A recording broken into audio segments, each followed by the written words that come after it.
Good morning once again. My name is Ed Kondalu Chalamcharla. It's a very long name. That's why the name said YK, 2 letters. Easy, right? And I tell people I'm an immigrant. I came here during Y2K. You guys got it? No, that is true. I came here in year 2000 just to help this country to have no Y2K bugs.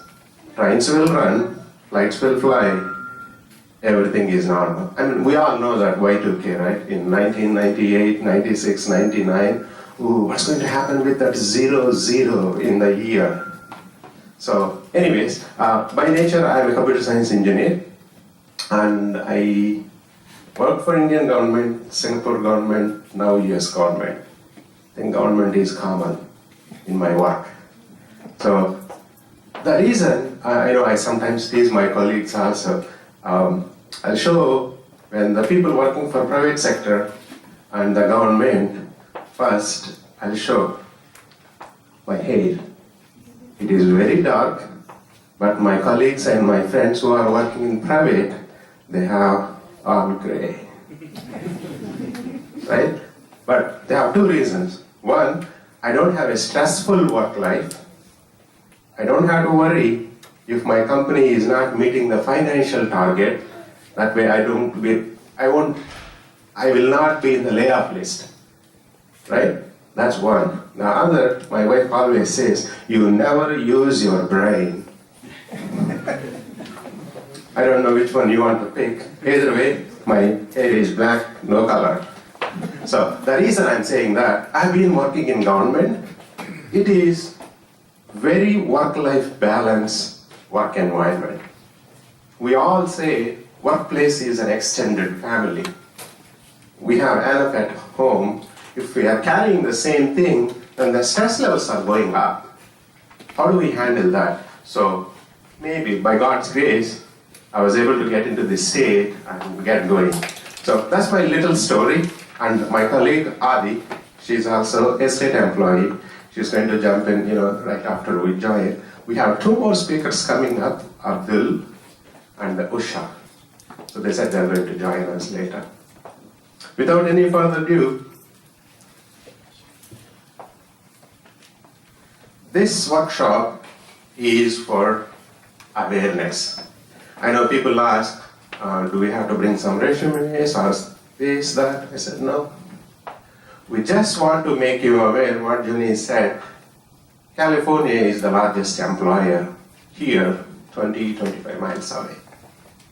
And we want to show you what kind of opportunities they have and what education skills it required, what experience it required, and even though you know that, how to navigate the system. That's very important. Right? Knowing is one, but acting and navigating through is another one. So again, I want to stress, this is only an awareness. We are not promising any jobs here. I want to be very clear on that one because I don't want you but quoting. There was 2 guys from state, they said they're going to be giving us jobs. Okay, the next one is, it's a community service. Thank you for MCF for allowing us to share what we know. We have giving back to community mindset. And this is our 27th workshop in and around Greater Sacramento. This is not limited to Folsom. We have done this in and around Greater Sacramento area. Whomsoever can easily reach to the downtown where we have 90% of state jobs. Okay? We have a lineup agenda. I'm going to go through at a glance what is state and all possible jobs in state. And we do have some keynote speakers and IT jobs and non-IT jobs also we have. So don't worry about IT jobs alone. And we do have a speaker. I just got into state.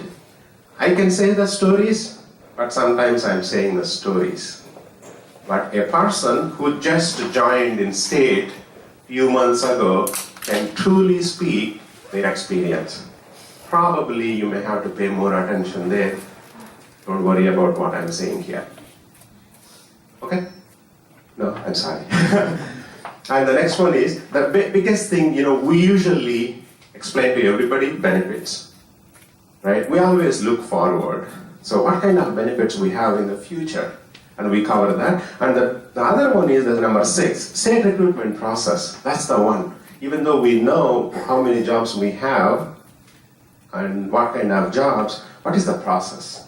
And the next one is number 7. And what next? And we will give you some tips. Some people might have taken a break in their career, moms or dads or whomsoever. What do you have to do to keep that gap in a more presentable way to the hiring managers? That way they won't see that you are not working or you are not involved. You know what I mean, right? Sometimes we take breaks. My wife took 6 years gap, but we were still able to put something. It is convincing to the hiring manager. Yeah, I think they took it for a reason. Not that they don't want to work. And Q&A. Okay, since we started a few minutes late, I'm going to quickly jump in. Again, feel free to step out and grab a bagel or water. And if you have ground rules wise, a cell phone, please mute. If you have to take a call, for sure, please, pick up, but respect others here, and you can step out and finish your call, come back. In terms of restrooms, is this side? There's one, the men's side is here and the ladies. Men's side is this side, and the women is this side. Okay, those are the ground rules. We'll get going. Again, my name is YK, 2 letters, and anything we speak here, everything is from Cal HR. And we do have some handouts supplied. If you don't have it, I know several people RSVP'd to my request. If we haven't, we will allow you to give your email ID. That way we can communicate everything in soft copy. And not only that, if there are any opportunities desperately looking, we do communicate those ones. Right? And anything and everything, it's all Cal HR. Next one, please. And Cal HR says the state hiring process is very simple, 3 steps. Step 1, search for job. Step 2, assessment. Match your skills to the job. Step 3, apply. That's it. They'll say very easy 3 steps. But do you believe that? Oh, you're recording. I shouldn't be saying I don't. I do believe it. No, it is a very hard process. It's challenging, but we are working. State is working very hard to improve the process and identify the easiest way how private sector treats the jobs, and they're bringing very similarities to state. Probably in 6 months to a year, you will see a lot of close match similarities between private sector, like dice.com, hotjobs.com, California, statejobs.com. Okay, I'm going to go. Why state? I know this is probably our marketing speech. Please don't take as a marketing, but we want to share the facts. Step 1. California state at a glance is the biggest employer, that's what Janine said. How many employees? Over 200,000 employees in Greater Sacramento area. Those are active employees. Please do pay attention to the word active. Every month we draw $1.5 billion of paychecks.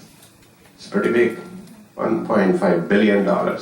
And California is the 6th largest economy in the world.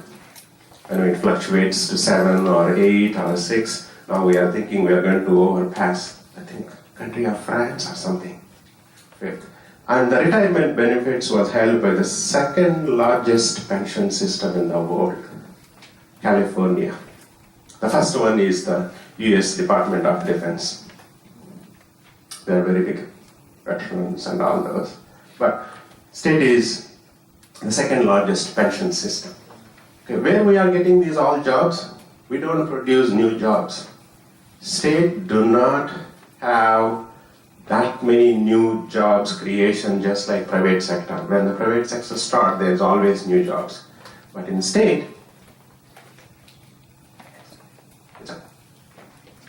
retirements. People do retire after 30, 35 years. Just to bring an awareness, how many jobs, how many people are retiring annually? Over 10,000. Do you believe it? Do you know about that? Every year, state has 10 to 15, now the baby boomers are going, it's about 15,000 jobs every year being advertised and replace the retirement people. That's pretty big, 15,000 every year, right? We are going to show you the live system, how many jobs out there. And the next one is, this one is about the, our governor and the lawmakers' perspective. They do want to have these jobs as in-house. They don't want to give these ones to outsourcing, right? I'm going to grab my keys.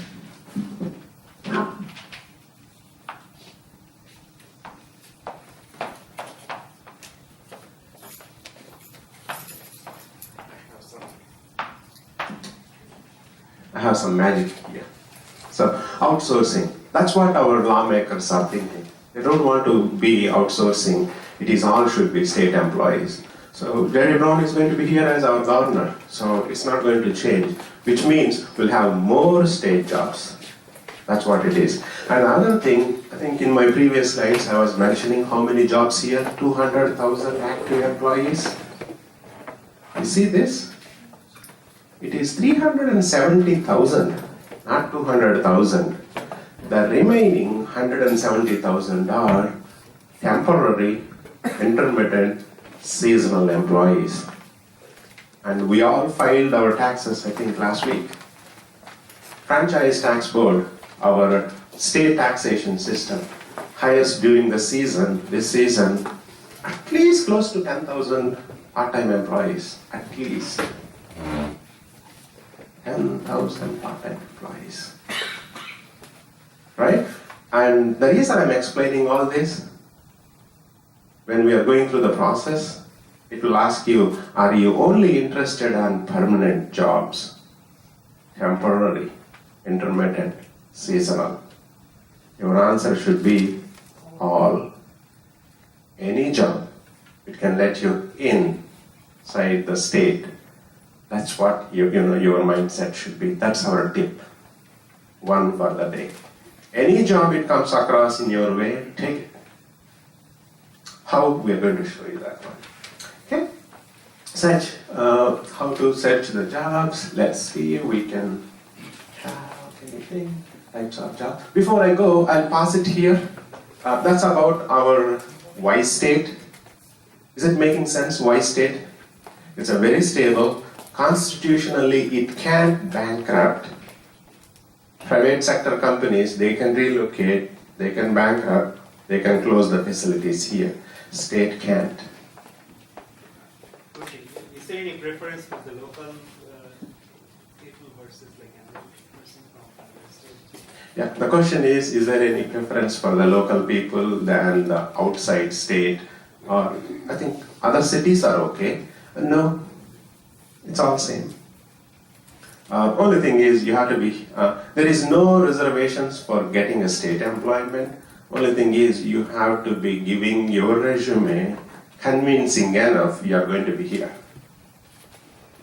One way or another, right?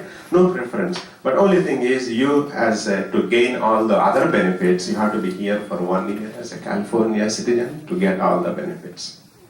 Okay. Any questions on that? Just to expand a little, so you wouldn't have any preference. You wouldn't have any preference for a state, but you will have informally. You'll know people. You'll know about the job. You will have that kind of additional advantage if you know the people working in that department or about that job. So those are all intangible things. Any other questions?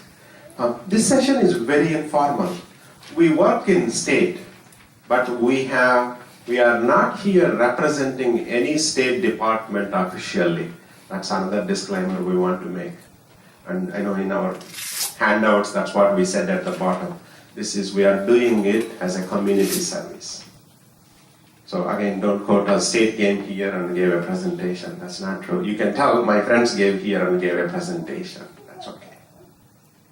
Okay. Any other questions before I can jump in?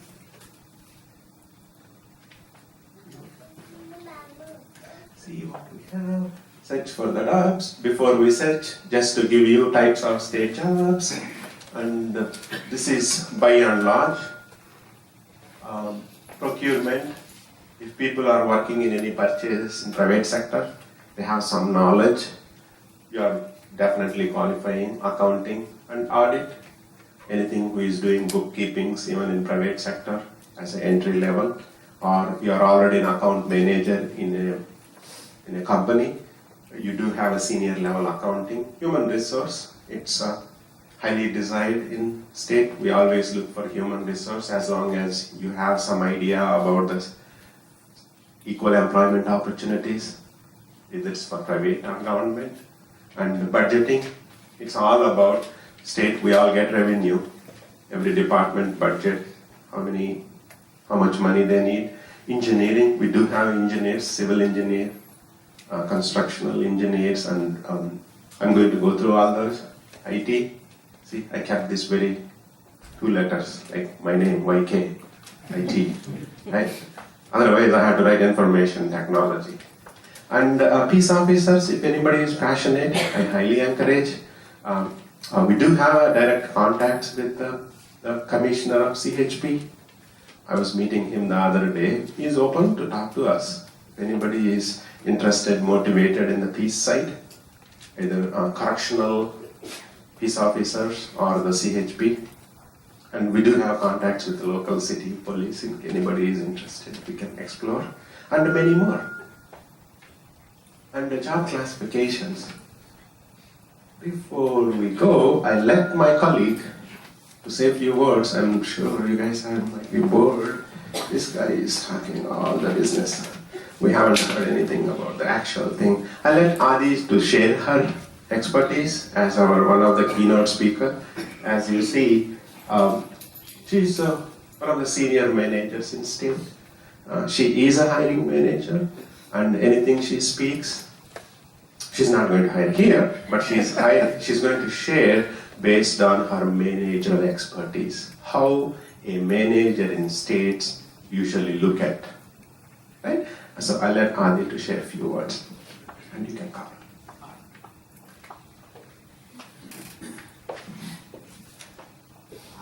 I just want to give you my experience.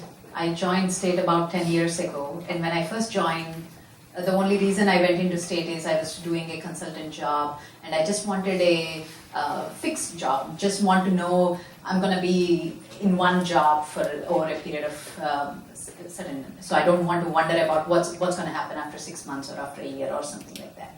So I thought, oh, it's going to be a temporary thing. I just need a permanent job for a few years, and then I'll figure out better. But then, I went with some misconceptions. Oh, state is very laid back, no work, it's just not interesting work. So all these are misconceptions. So when I went in, it's funny that I went from a consulting job to a state job where it's a project environment, and it's so quick-paced, very interesting, latest technologies. So I was super busy. I was just, as a consultant, I was not as busy at that time, but it just so happened. And so what I wanted to say is, it's not, so if any one of you think that it could be different, there is different paces in different departments, different teams, depends on what kind of work you work on, but it could be very interesting, very challenging, even for career growth-wise as well. Yes. Pay, yes, definitely not comparable to private industry. But when you look at the total compensation, it's considerable. You should make that's what you want to look at when you're making that, oh, do I want to go to state? So you want to look at the total compensation that includes retirement benefits as well. True, when I joined, I wasn't looking. I did not put retirement into my comparison. And even so, since I didn't put it, there was a considerable gap, but it's still worth it. It's still worth to have that work-life balance, job security, not having to worry about it. So I think for people who are looking for that, this is the perfect opportunity. So just to add to that wise state kind of. We'll get started. I'll join in and pitch in and give my experience and tips and stuff as we go along. So these are some of the classifications that we have in state service. So when you want to get started, I think the one challenging thing is, what should I apply for?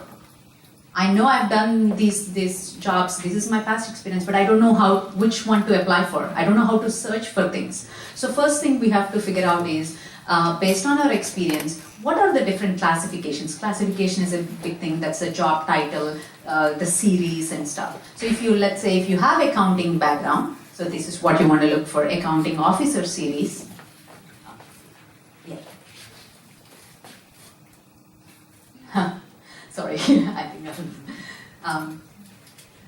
so I think you can start, so if you're someone with minimal experience, you can start as an accounting trainee or a student who are studying, you can start there and then keep going in that series, moving up to accounting officer specialist, a supervisor, and then there is a senior accounting officer specialist and senior accounting officer supervisor.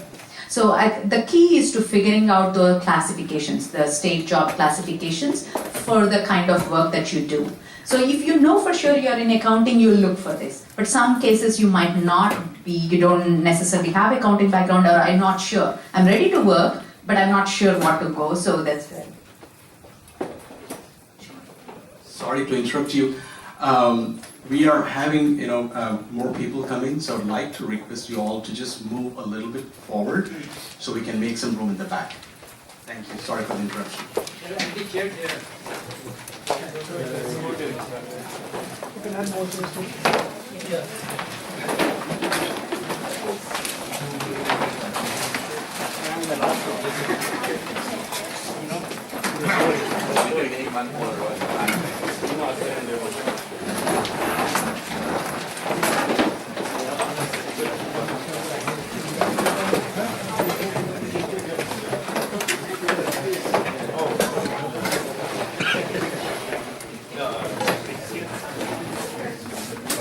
Thank you everybody. Make yourself comfortable, not too much squeezing, because this is going to be 2.5 hour session.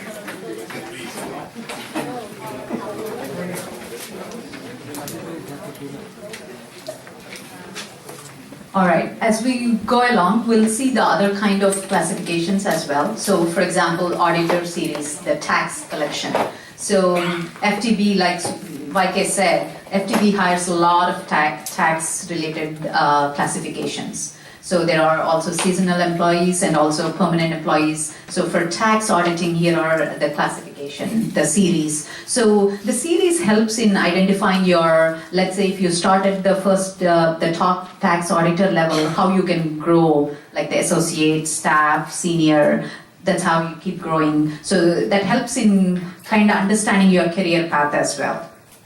And we can go into how you can move laterally at a later point. So staff services management. Here is one staff services analyst and staff services manager series. Those are very generic. So when you're not sure what's the kind, if you're sure you're in IT or if you're in accounting, so it's very clear. But if you're not sure, these are some generic ones, staff services analyst or staff services manager series that you can get into. They're widely used across various functions. So that's one place, maybe you can get started when you're not sure, search for some staff services analyst positions. Just read through like 5 or 10 different jobs. Each one could be completely different from the other. So that gives you an idea. So, oh, this is something I can do. I have some background with this, or this is something. So when you just read a few and then apply for the ones that make sense, that's appropriate for your skill set and your background. Staff service analyst. It's listed under procurement, but it's widely used across many areas. Same thing with the associate government program analyst, it's AGPA. So this is another one which is widely used in various functions. That's what I mean by, because it's not necessarily AGPA. One person could be doing procurement, one person could be in IT, or they could be an assistant to one of the CEO, the execs. So it's kind of used in a very varied fashion. The other one is Information System Analyst series. It's actually IT classification.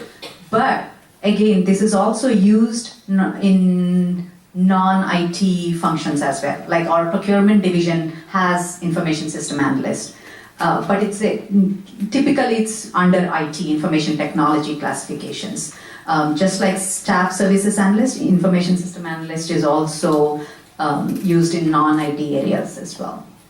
We already covered the Staff Services Manager series, and the Data Processing Manager series is IT classification again, but again, it's used in some of the non-IT, it's more manager series. Like SSM, the Staff Services Manager and Data Processing Manager are the most common managerial series.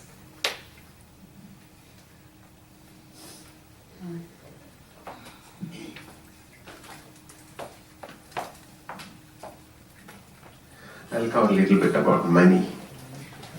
Money is good. So I'm going to touch quickly on the previous slide, what Adi was mentioning. Various businesses, which means if you are in accounting or HR or budget, anything non-IT, it's kind of entry level, but not really, but you have to check it. We'll show you all those. So that's probably your first bet. Whereas a couple of more entry level for students or non-students also we'll share with you. But this is your best bet as a non-IT state entry for anything. And we're going to show you how many out there right now. I think they have a couple of 150 vacancies right now as of today, this morning. We'll talk about it. So before I go further, how many people are IT here? Information technology. I like that side. That's good. There's only 2 people that side IT. I think I can take the remaining are non-IT. Anything accounting? Anybody specific? We want to stress on those. Because when we take live examples, we'll at least try to keep those ones in our mind to show you some examples which probably most of you can benefit. Any accounting, finance side? People? Good. And anything, I think, we'll cover a non-IT, which ones could be how you can put your profile, your experience into a job. We'll give you that guidance also. But thank you all the IT folks. We will share definitely one of the IT examples. Okay? Going back to the next slide. This is about pay. It's always a debatable thing. The main important one, the reason we are putting this, in government, we have a starting salary. Every year, approximately, you get 5% hike until you reach this number. You have a starting, every year 5% until you reach it. And you can add this to 15%. I think I should have updated this one. This is a 1 year old. Over the years, we got some hikes. And in next 2+ years, 3 years, Governor Jerry Brown already signed the cost of adjustment, people call COLA, or since we are here, everything is going up, so he adjusted cost and he adjusted our salaries. There's about 12% is going up. So if we can add another 15% to this one from last year, that's what the current pay is. So the other important one before I go further, if I'm experienced, I'm already having 5 to 10 years seasonal full-time job, do I have to join here? The answer is, if you don't say anything, they're going to start you here. But if you are already making today more than that, you can negotiate. They call, if you have a piece of paper, you can write HAM, ham, higher, above minimum. Hire me above this minimum. It's important. You have to know that. If you are not asking, they'll start you here, or here, or here. And you need to ask that before you accept an offer. Even when you get a verbal offer, you thank them for the offer, but then you ask, I would like to know more about the hiring about minimum. So, because some departments might not do it, they might have a policy of not doing it. But at least you would want to ask before accepting the offer. Does this make sense? So, Yeah. so it's not based on the experience of the person when they interview. Like for the same job, if a person with 1 year versus 10 years is interviewing, so based on the resume and the interview, they should know that this person is coming with this background, and that's what he's expecting, right? Do you need to be really explicit about it? Yeah, I can't read your mind. So, you have to be explicit about it. State policy says we'll start at the beginning. That's number one. Number two, even though you ask, even though you have experience, even though the department is capable of doing ham, not every department does. Just to let you know, sometimes it is a department policy, they won't do. But even some departments, they can do. The two critical things to qualify for HAM, higher above minimum. One, you have to prove in the interview and in your communication, you are the best guy. They can't find anybody better than you. It's not your experience, it's not your resume. That is, anybody can write a resume nowadays by paying $50 equivalent to Steve Jobs' resume. We all agree on that, right? But how well you can communicate when you are talking to face, that is important. How well you are communicating the soft skills, that is important. The second one is, what you have to prove you are the top-notch guy. Number two, currently you should be making more than that money. If you are only making $2,500, if you want to ask for $4,500, they will not give you. You have to say that this much I am making today, I have a family obligations, I have a mortgage payments, I have a kids going to the college, hence, can you match either my current pay? They won't give you more than your current pay. Is it clear? They will not give you more than your current pay, but they will match. What we believe, most of the private sector people are getting more than this. That's what we think. Because the benefits are not factored into. This is a gross monthly? Yes. This is the gross monthly for that state classification. Okay? So the reason I'm sparing a few minutes here, that's across the board for any job.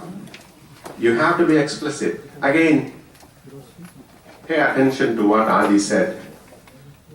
Don't ask the ham even before going to interview.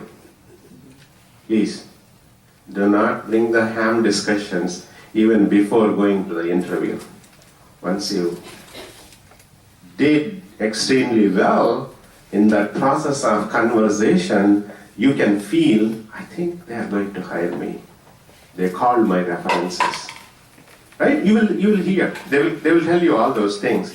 Once you get the tentative offer, that's when you can bring all these discussions more firmly.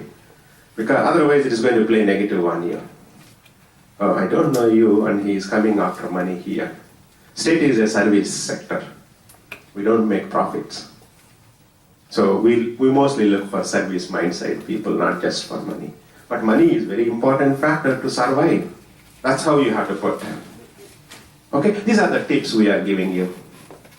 I don't know, you may know it or your friends might have told you. We are just speaking based on our experience. Okay, so these are, the pay is pretty good. I'm going to quickly run through a couple of more slides about the pay. Engineering jobs, civil engineering, electrical, mechanical, geography. What departments? If we can quickly run through Department of Transportation, the road systems and all those, water resource, structural engineers and the toxic, and Department of Conservation and General Services. These are the departments in state which hires engineers. And just to give you a tip, we have a little over 140 plus departments in state. 140 departments, commissions and boards. But these are the only departments which are hiring, which are engineering level type of experienced people. Okay, and we'll show you live system also. These are the engineering jobs. Okay, add 15% to this one. So if you are a good, decent engineer, you may be making at least, $125,000 to $140,000 per year, plus state benefits.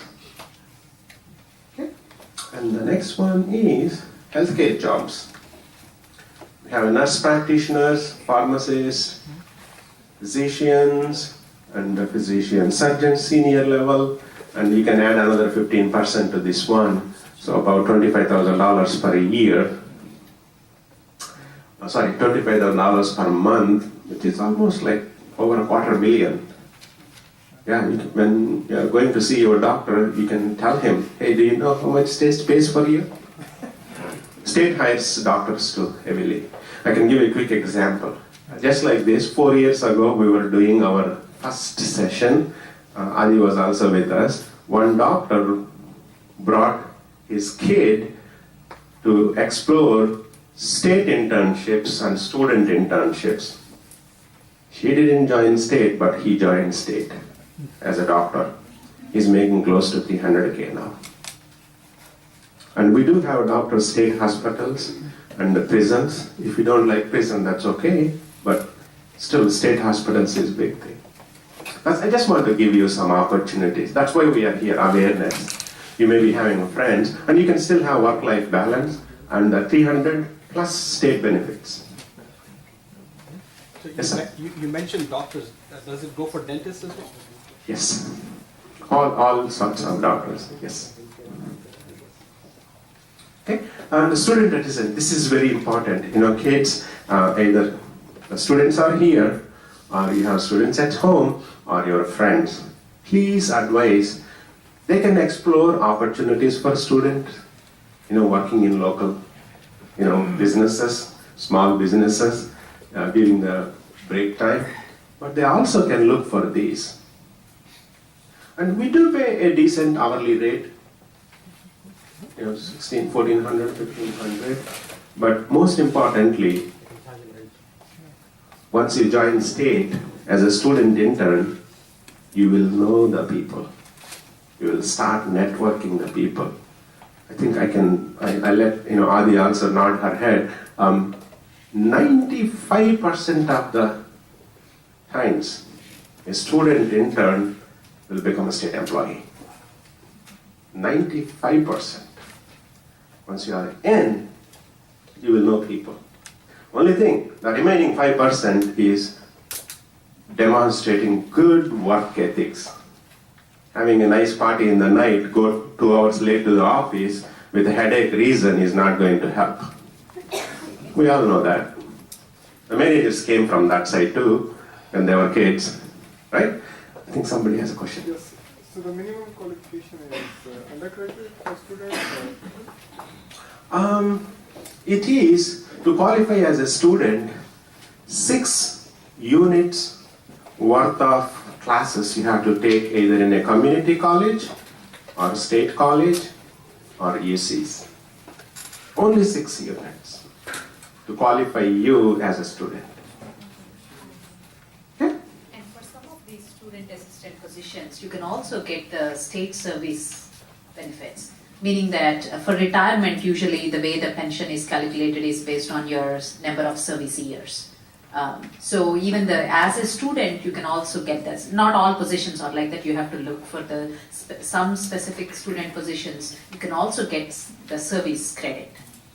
So that would be a great benefit So you're working as a student for, let's say, for a year or so, or a few months, or even that year adds up to your service credit in the long term.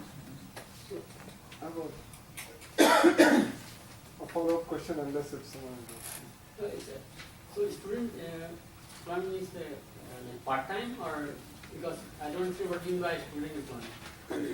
Typically, yes, it's part-time. I think in summer you can work for 40 hours a week, but during the school years when they are going to taking the classes, they have a limit. I don't know the exact limit, but it's part-time. 20 hours per week. They can work year long. If students are going to Sac State, for example, I don't think so. They are busy 40 hours per week classes. So during the session time, 20 hours per week, state will allow them as a student assistant. During break time, holidays time, they can work full 40 hours per week. Yes. So, do they have student employments in the health sector also? Because it's not listed here. Yes. The classification is student assistant. Once you go inside, they'll tell you engineering, health sector, in accounting. You have to read the description. Yes, ma'am. For interns, for students, what do you look for in a resume? It is all about their education and the projects they are doing, community service involvement. Those are the key ones.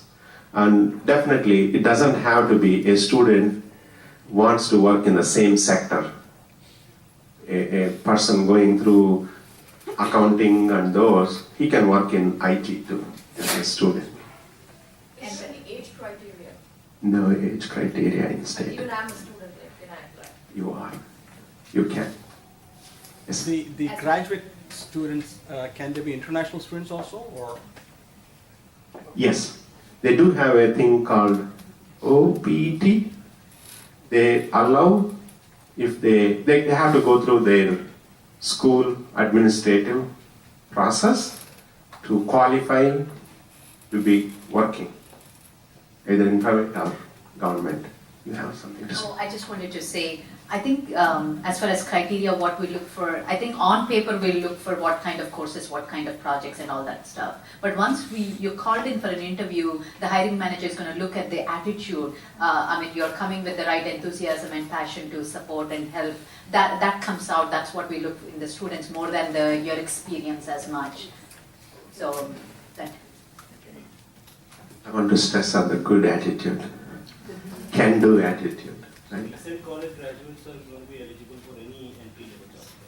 Any entry-level jobs, or even they can opt by just joining 2 courses in any college as a students also. Attitude, please do pass that word around. We like that too. Okay. Any questions on student? It's important. I want to address students' work. One more question, sorry. Yeah, sure.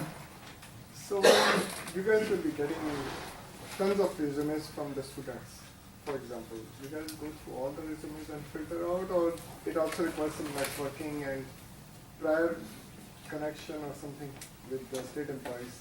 Sorry to mention that, but No, it's it okay. happens in the private sector also. So. Yeah, thank you for saying that word at the end, even it is same way in the private sector too. Networking always helps. We do go through all the resumes. Okay. We do have, HR and assistants, they will skim through. We'll give them some guidelines, what we are looking for. And top 2 bullets are, good attitude, punctual to work. Those are the things. But otherwise, networking always helps.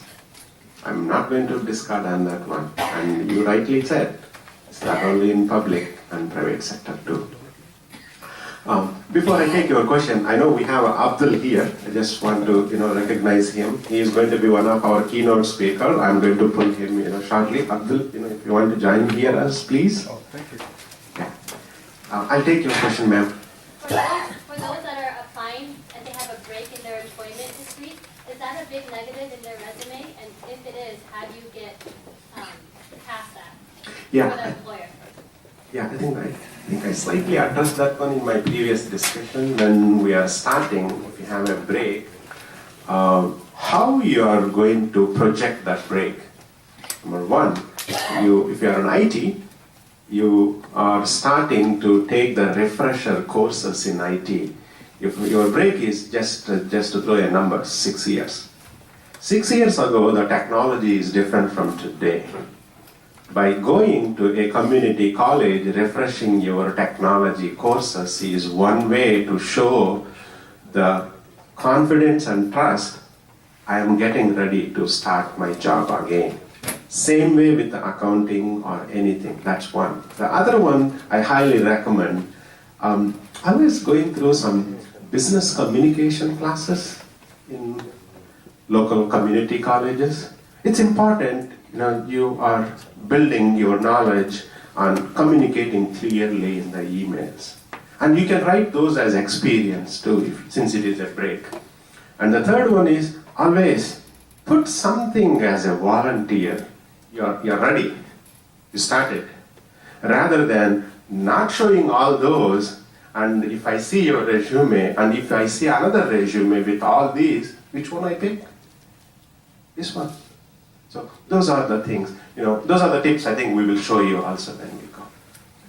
You have to show you're ready. One more thing I want to add is look for some of those seasonal jobs or the part-time or the intermittent jobs, limited term jobs.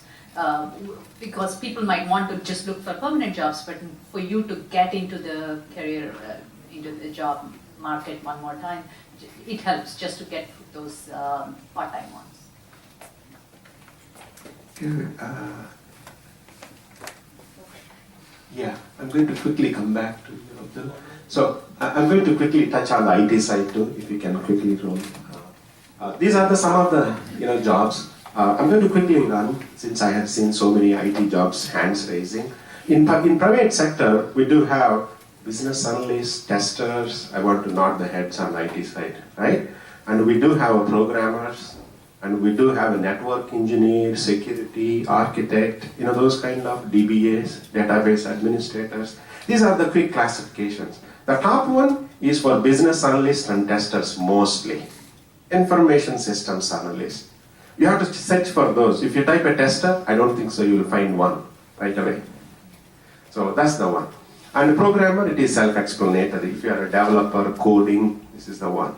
And this series is mostly for the DBAs, administrators, network engineers, security, firewall, those kind of things. Just want to give you, and these are the different promotional channels. You join as a SSS1, go 2 and 3.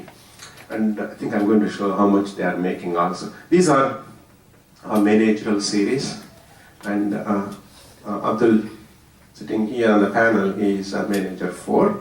So he will speak more. He's going to give more jobs. Just kidding. He's a good friend of us. Okay, I'll switch to the next one. I would like to add. So those are the typical way the testers are in the information system analyst or business analyst, and the programmers are in the programmer analyst series. But sometimes we only have a let's say information system analyst job, and we want to hire a programmer. So we do sometimes post positions like that as well. So if you're seriously, you would want to look in other series as well. So if you're, let's say you're a developer, I would say look in both the first 3 series, information system analyst, programmer analyst, system software specialist analyst, that series as well. So there is some crossover as well. So it's additional work to look through. Most of them won't work for you in SSS series, but still it's worth doing that because it's just a lot of paperwork sometimes to post it in the right classification. So. I see hand raising, yeah. Hi. So are these eligible for H-1B candidates? No. I know at times some department do process, but you really have to show that your skill set is not available. I know one time FTB did, Franchise Tax Board, and one time Air Resource Control Scientist, they did. But my answer is 99.9% no. We don't process H1s. Okay? Yes, sir. So if you're searching for a job, you cannot search for your technology, you have to search for the series. Like, I'm network specialist, I cannot search for network specialist, it's not gonna show up. Yeah, we are not there yet. I think very soon we are coming into that. So your best bet is if you are a network engineer, so look for this systems software specialist title, classification, and you can read through the descriptions and they will clearly state this job duties are, then they will write. If I search for system software especially, it will show up hundreds of jobs, alright? So it will be very tedious to go through each and find which one matches yours. Unfortunately, that's the case right now. Sorry. Yeah. I've gone through. Just one way to help you, let's say you are a senior, like you've been doing, network, work, let's say about 20 years or 15 years, right? I think then you would probably want to look around, triplets series like 3, instead of looking at SSS 1, 2, and 3, you may want to just look at triplets 3 series or the job opportunities in that area. So you won't see probably, hopefully, hundreds and thousands of jobs, but if it's just triplets 3, your search is narrowed down. So hopefully that helps. Thank you, Abdul. Okay, quickly we can go through. These are the high-level paychecks. The salaries add 10% or 15% to this. So if it is a senior level IT professional, the SSS 3, in that last one, you do make close to 100 or above 100. We do pay good pays. Yes, ma'am. Can you look for 2 different departments at the same time for a job? Yes. Like if you want to prepare for 2 different departments, Yeah. can you do that? You can, and you can even go in one department, different divisions. Right? Sometimes the development programmers that side and administrators this side. Only thing is, you can't really show 2 very distinct resumes in the same department. I can speak IT, or even we can go for are you any specific? Computer science? Oh, then IT. I had to stress it, IT. So, if you are a business analyst, you are a tester, you can try both in the same department. Only thing is, you emphasize business analyst skills at the beginning for that job. For the same job, you may have testing here. Here, you bring that up. Testing and business goes to down. When the hiring manager is reading, people like them, and after 4th line, they'll figure it out. Oh yeah, she has it, she doesn't. Right? Bring those skills. I'll share that one. Yes, sir. So is the age a factor, or is there anything, something like overqualified for a job matter when you're applying? Should you tailor your resume, for the title of the job? We don't see it that way. We do know, even people inside, not just 3 of us, in general, hiring managers, the motivating factor people to get in is, you can try senior level here. As a senior, you have all the experience, but you are competing with so many people inside. Inside people already, they have a slight edge on you. They know the processes, they know how state works, they know how to work with the state businesses, those ones. If you are trying here, maybe it's a little bit hard for you. That's why we think, yeah, they'll try here. Not here, but here. So that time we do know, even though you are very well qualified here, you are getting in here. So that is not a factor at all. In fact, to add on to that, it actually helps to get even for the hiring above minimum processing as well. So it's easy to justify if you go for, let's say, mid-level, you can all request for that, and easy to justify for getting the hiring above minimum at the mid-level than at the higher level classification. So sometimes it might be beneficial to go at the mid-level using hiring above minimum rather than going at a higher level at the minimum level. You see what I'm saying? Yeah. So, Yeah. Just let me add one more thing. So age, you mentioned the word age, right? So obviously, we are equal opportunity employer, and there's when you look at the application, there's the last page, it's called demographics, where you talk about age and where you came from, what race, and all those things. In fact, they now don't even want to look at that last page. So they are, they clearly want to say, we are not discriminating against anything, right? Age or race or anything like that. So just to answer your question, I don't think age is a factor in all of the recruitment in that state. So just wanted to mention that. The reason I'm asking is we know we are all from private sector. Right. The age matters, after like 45 or so, especially in technology sector. But I just want to make sure the state, they don't, do they consider it at all or not? No, I just hired someone who is about 55 years old. He's from Intel. He just got laid off just recently. So Okay. I don't see that as a problem at all. Okay. So you are good. I'm asking for you. That's good. What's the next one?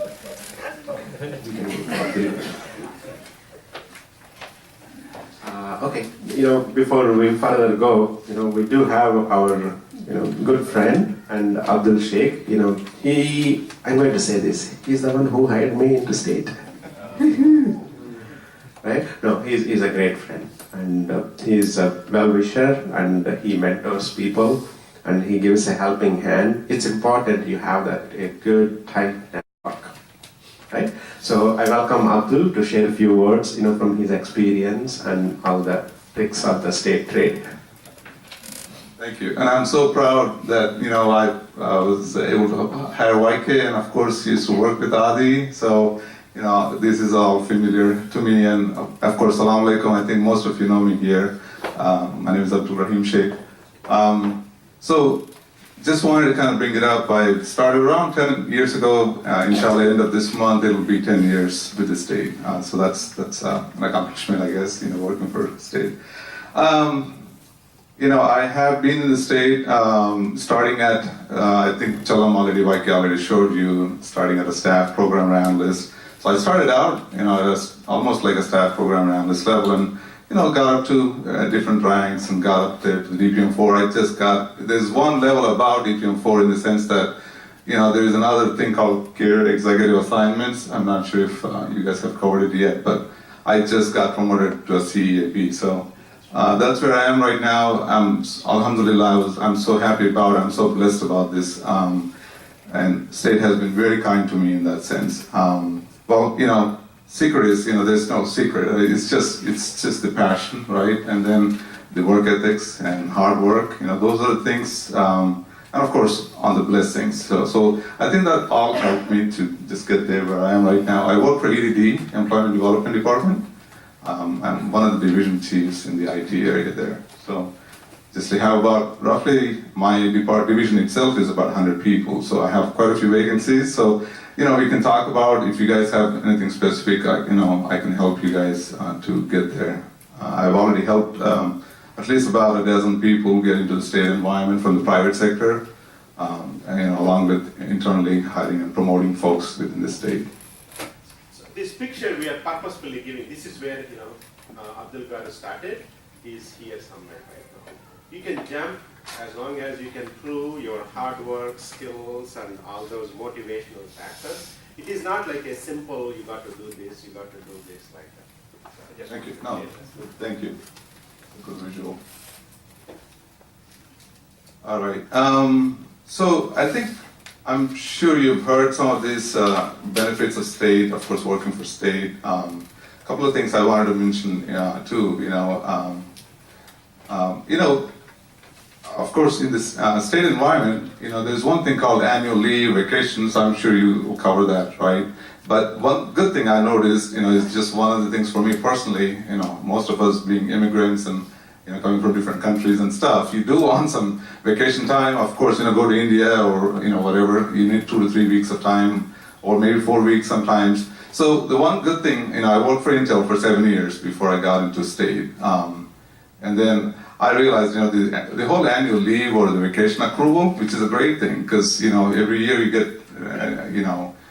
every month you get 15 hours if you're in the annual leave plan, so that accrues, and from year to year you can actually accrue that. So, for 10 years I've been there, I have like 700, 800 hours left, so which means translates quite a few number of days, right? So there is that benefit, in the private sector when I was at Intel, you use it or lose it right after a year. So that's, there are some good benefits about it. And the other thing really with the state I like about is, family and health. work-life balance. And also, I've seen, this is the one thing I don't think anybody has seen it in the private sector, whereas in the public sector, let's say you have some health issues or family issues and you exhaust all your vacation and leave balances.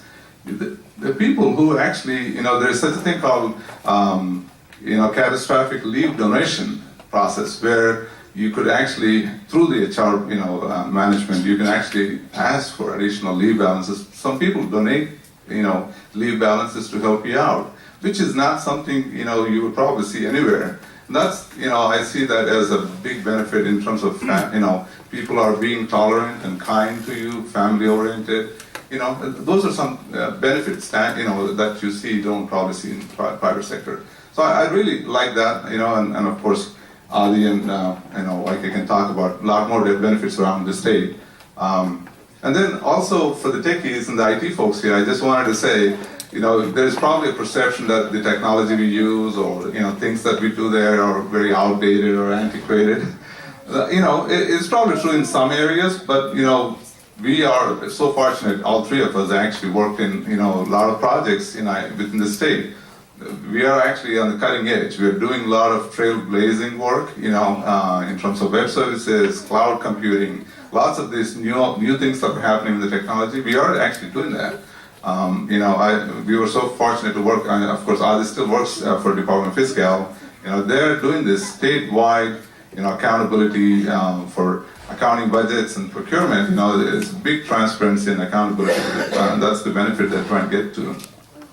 So that's for 150 plus departments that we have in the state, over 200,000 employees, and there are so many vacancies, and of course retirements are happening in the next 4 to 5 years. There's a 30 to 40% retirement happening. So there is a lot of opportunity within the state. It's a matter of understanding the process, the whole recruitment process, and getting to know the people and get some help to get in there. I think then, with your passion, hard work, work ethics, you'll be able to get up to, what I have accomplished personally. So that's all I wanted to say. Thank you, Ajay. Thank you, everyone. Maybe one more round of applause to my two guest panel speakers. I know it's about 1:15. I recommend. I'm sorry. 11:15.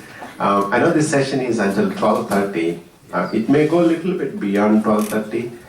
Let's take a quick 5 minutes bio break. The next session is going to be, we're going to show you the live system.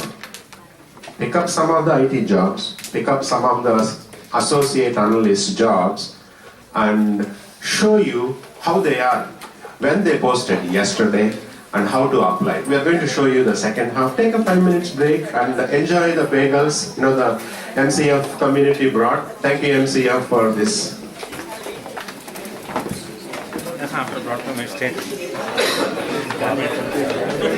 So since this is a live session, YK, will be controlling the laptop over there, and we'll get the lights. Thank you.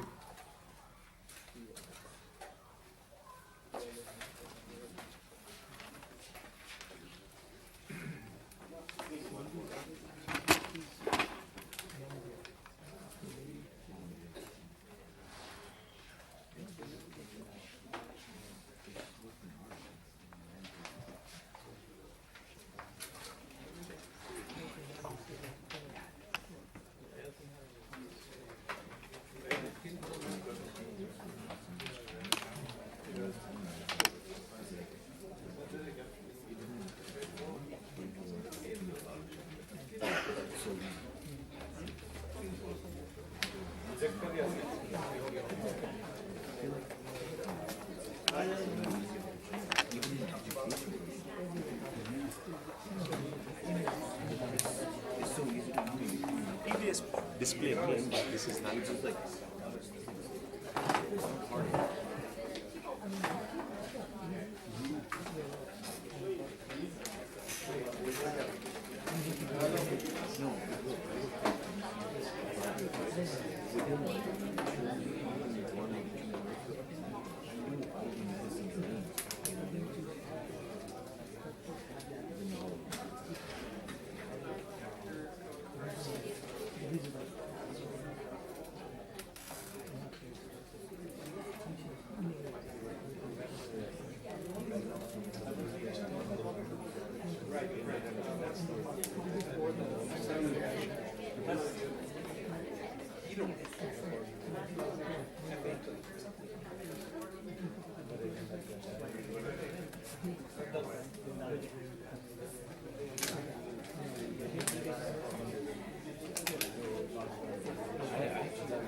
Because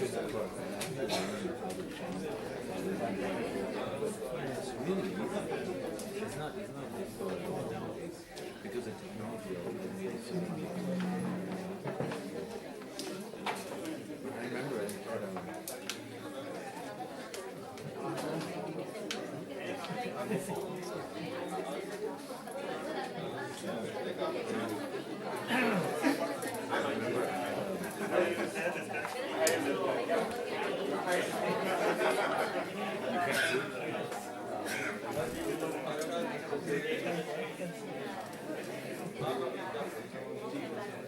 now only taking a picture.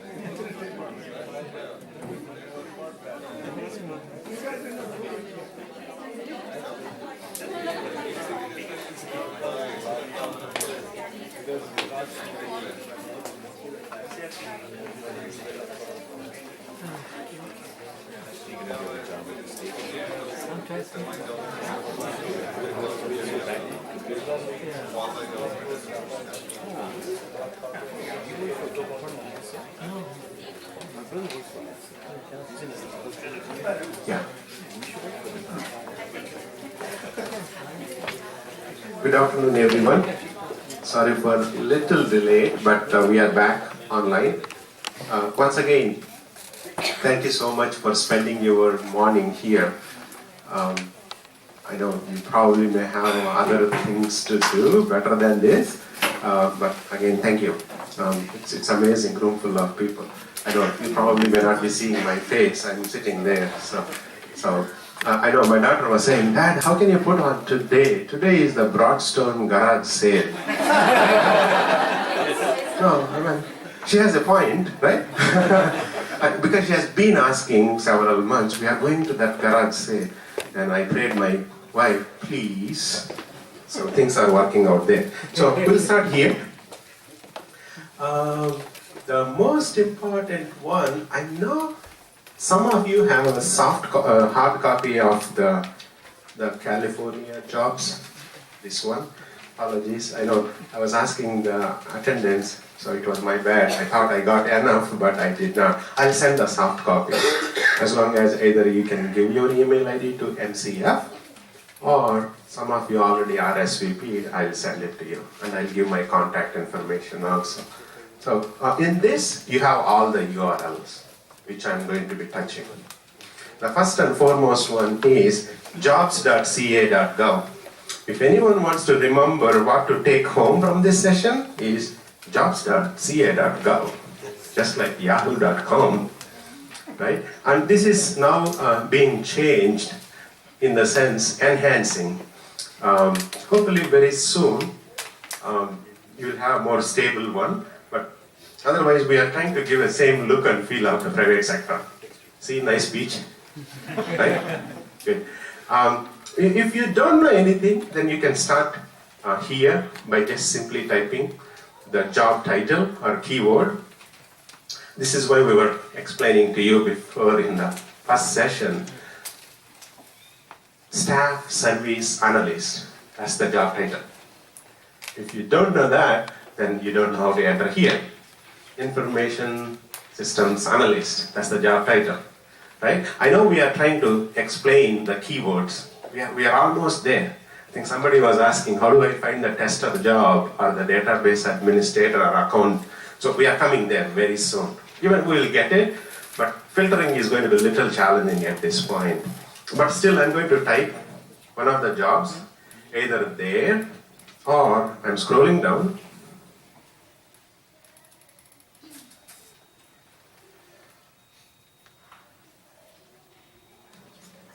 See, I did not lie. Step 1, step 2, step 3, right? Search, assessment, apply. That's how I was just simply following this one. So let's go ahead and search. It's the same thing. Jobs.ca.gov. So this is giving you some information, how to search and what. View all jobs opening. People who are trying to follow me, I'm still at the jobs.ca.gov, and the name, we are slowly changing it to Cal Careers. That's the name you are going to be seeing down the road. And Oh, hi, Usha. Please, welcome. Usha is one of our guest speaker. I'll bring her soon as I cover some of them. From here and onwards, all the questions Usha is going to answer. Right? Okay, good. She didn't say no. I'm going to type the staff service analyst. Am I saying it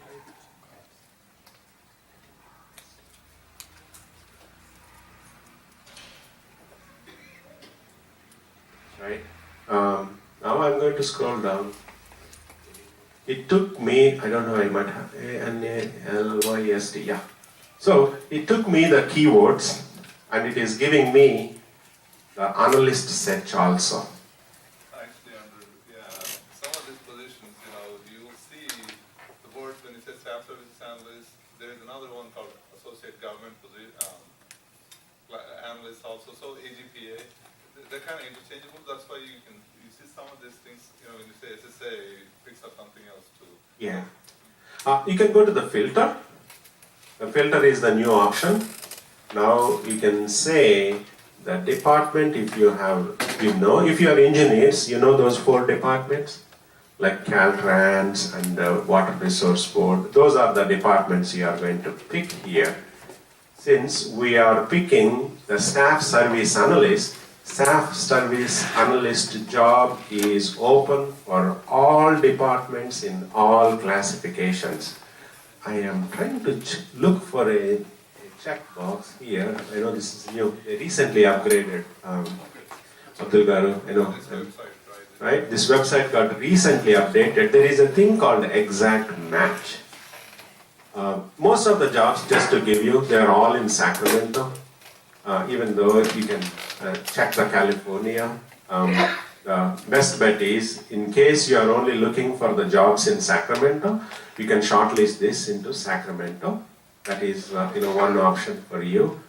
I won't recommend that, but the reason, sometimes you do have jobs outside Sacramento County also, so you may lose that one. So anything you can pull here, all that is the best thing to do. So I'm going to quickly go through and search. Now you know why it is a little bit complicated. The old system was a little better because we used to go to that one, right? If not, I don't want to spend too much time here. At least now you know. You guys know what I'm trying to do. Look for the staff service analyst one. Whether it is a staff service analyst or associate program analyst, it's the same. I'm going to open it up. When this posted, those are the important things we have to talk here.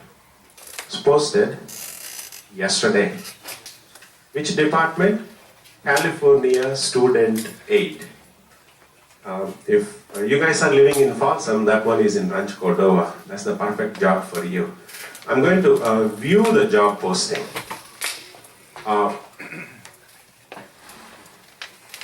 This is the job posting they are asking.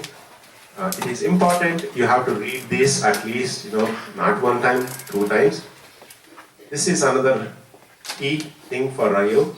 Final filing date. Sometimes you will have a drop dead date there. If you mail your application after that date, they won't consider. There is no excuse thing here. They will not consider at all. The good thing of late, we are allowing you to post this electronic, either by mail. By mail, you have to do it before 5 p.m. or so. You can do this until midnight, 12:59 p.m.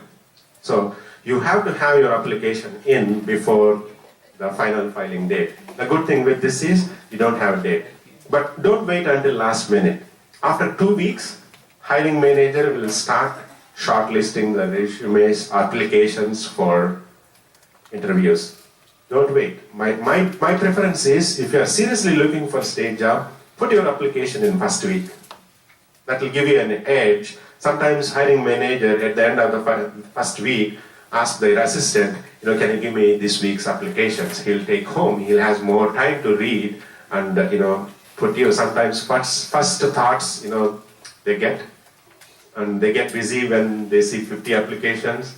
They are happy to read when they have 10 applications. It's a common sense. So don't wait for, pick one, don't wait for too long.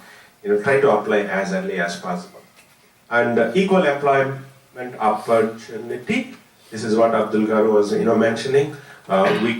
We do not discriminate on any of the race, religion, or sex, even the age. Where is age? Age should be top. Right? All the genders, all, see? So, no. As Abdul rightly, mentioned, he hired and I hired also over 65 years old persons also. That should not be, as long as you demonstrate, the skills. Right?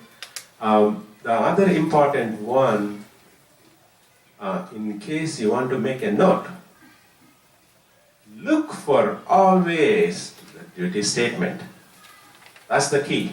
I know you can read the job. I'm scrolling down in the job description. Here. This and the duty statement, it's almost going to be the same, but duty statement has more information. So it is on your benefit to go to the duty statement and read through it. I'm going to scroll down. If you don't have a duty statement out there, your best bet is, I'm scrolling down, the people here listed. This is for address mailing, this is for drop off. I'm going to go through a little bit down.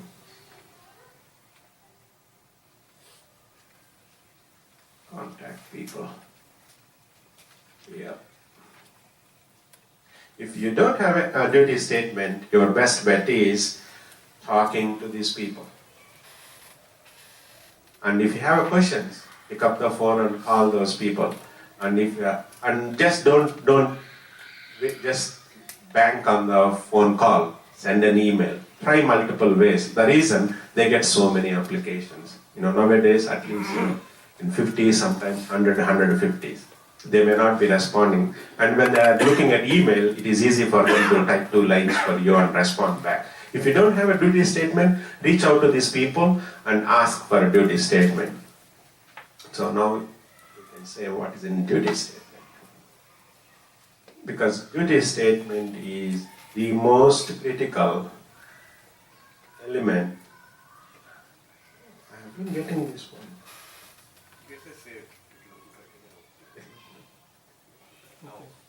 Now open. Let's see whether I can blow this one.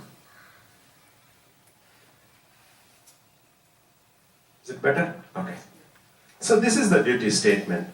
And the main factor here, we all know the posted date is yesterday. And this is the minimum salary, this is the maximum salary. This is a permanent full-time. I'll explain to that one. Even if it is a part-time or intermittent and temporary, I highly encourage you to apply also. And read through this one a couple of times, and it will tell you what this department is, about the commission and program. I'm only reading the headlines here, and highlight this job. So this description here and the description on the previous page I was showing you is the same. So they copy paste this one. But the actual interview questions are going to be generated. Before I go, how to apply, who to apply. And I'm going to touch on one thing here. Abdul Garu, let me know if you see the list eligibility or something here. Who should apply? Okay. This is the minimum qualifications. I know somebody was asking before in the student internship perspective. This will tell you what is the minimum qualification even to apply for this job. I'm going to go to that one. I don't want to jump around back and forth. I'm going to finish my thought here. And how to apply. And this one is until filled. Yeah, this one. So please refer RPA number, job code number, and position number for this job in the job title section. Right? It's very important. If you don't have in the job title section these three, your application sometimes is not being reviewed. The reason, the same HR person, the poor lady or guy, whomsoever it is, has to help 10 to 15 managers at the same time. They all give job codes and job descriptions and postings, and she'll post. When the responses are coming from you, if she doesn't have that clarity, she don't know where to give, whom to give. Sometimes easiest thing is put aside. So put aside can be anything. It can be never relooked again. So it is very important. And I know you probably may think, oh yeah, they're just asking it, but we are giving you the reality show. The same analyst, HR analyst, is helping 10 managers at the same time. Each manager has more than one job posting out there. Okay? Very important. If you don't have it, I highly recommend don't expect a call from that department. Yep. We have to do our due diligence. And at least, to catch your eye, see how they are making bold, highlighted, right? So it has something. And the other one is, am I eligible for this job? We are all eligible under this section, list eligibility. I'll explain that one when I go. Reinstatement is other one which we talk. Transfer from one department to other, re-employment and surplus and SROA. We will also touch on the surplus. Anyway, before we're going that, the key thing is here. Even you don't write any of these, list eligibility, that's okay. But if you don't write this, so chances are your resume is not being considered. Right? Make sure if you are putting a physical mail, make sure where the application is going. And I'm going to scroll down a little bit. I haven't touched the most important one yet. The most important one. This is, right? This is about the program, that department, wherever they are hiring. This is the commission board, and this is the program where the job is going to be held. And what the job does, the person, even though it is a generic statement, associate government professional, this is what they do at work. 45% of their time, do this. Read a couple of times. Your interview questions mostly are going to be based from here, apart from the generic questions of the attitude and people skills, and those are generic questions. But if they are going to ask anything specific to the department and program, they come from here. What is this CCFC? Go to their website, try to read. That's another tip for you. Because you have to understand where you are going. I know you are not going to be a master in all the areas, but at least you have to show the word to the meaning. The word is, I'm a proactive person. That's what you are going to say for some of the interviews. But you got to demonstrate. You have done that. The easiest way you can say, I went to your website, I tried to read and understand this program from your website. So that will give you the same meaning. You're not just saying I'm a proactive employee, but I'm demonstrating. See how the interviewer is going to score you? Right? Okay. So 45%, 25%. Act as a subject matter experts and train and analyst within the unit. So this is where you probably can use your people skills. How good you are in preparing the presentation for training. How good you are mentoring to the people. So those are the things you can write. Even when the student is coming, I know some people are going to the college, and this is where I can tell. I help my fellow student in understanding this mini project, right? So you're already telling them, you are training somebody at your college also, right? See how you can put the words together, even though it is not a professional training. You are helping your fellow student or the colleague to gain some more knowledge, which is training. And 20%. Use knowledge of the institutional participation agreement, federal and state aid application. If you can read their website, you will understand this. If you're, for example, you're an accounting or budget person, this job is for that one, by reading this one, you will get some sense. And by and large, the knowledge-wise, it is remain not that different from if people are in non-US study background. We equally value the education qualifications from non-US also. I'm going to mention at the end also, it's important you have to certify your educational certificates. The other one is non-essential, but still create sponsor opportunities. Draft and coordinate correspondent. What exactly it is saying? Your communication skills. Right? Make sure whether these are reflecting when you are preparing your state application for this job. Is it clear? At least. And when the hiring manager picks up, he knows these are the job duties you are going to perform in my office. And when I read your application, if it is reflecting, it doesn't have to be directly in the student aid commission, some way, oh, he has the same skills, he's doing the same work, then you are probably a more preferred candidate to shortlist for interview. Yeah, you can definitely say, I have my friend told the hiring manager, hence he picked, I get that. But you don't have to have a friend all the time. Yeah, so I think one other thing I wanted to just include, that's okay, I think it's good enough. I know from a private sector to the public sector, the biggest difference is, in the public sector, we are actually, there's this form, right, the standard 678, I'm sure YK will touch more on this one. That application is kind of the one most of the hiring managers, if not almost 100% of the managers, are looking at, and looking for those specific, your experiences, of course, but also some of these, the key words out of this duty statement, they're looking for those key words in that application. And that's, they don't see that. And I've seen, in my 10 years of experience, I've seen a lot of these applications, they just say when there's a column, a section called duties performed or your experience or something, they just say, please refer to a resume or see attached resume. The managers, it's a big turnoff for the HR managers or hiring managers. They don't want to go and look at your resume. They just want to look, everything that they want really in that application. And so the filling out the application and to be accurate and complete, that's the key thing in making sure that, your application gets picked up for the interviews. So, there's also a big training around how do you fill the application itself for a state, right? So I just want to emphasize the importance of the application. And some positions at a higher level, generally they have what they call statement of qualifications. I'm sure you will touch on that too. Statement of qualifications and the application. Those are the two main things.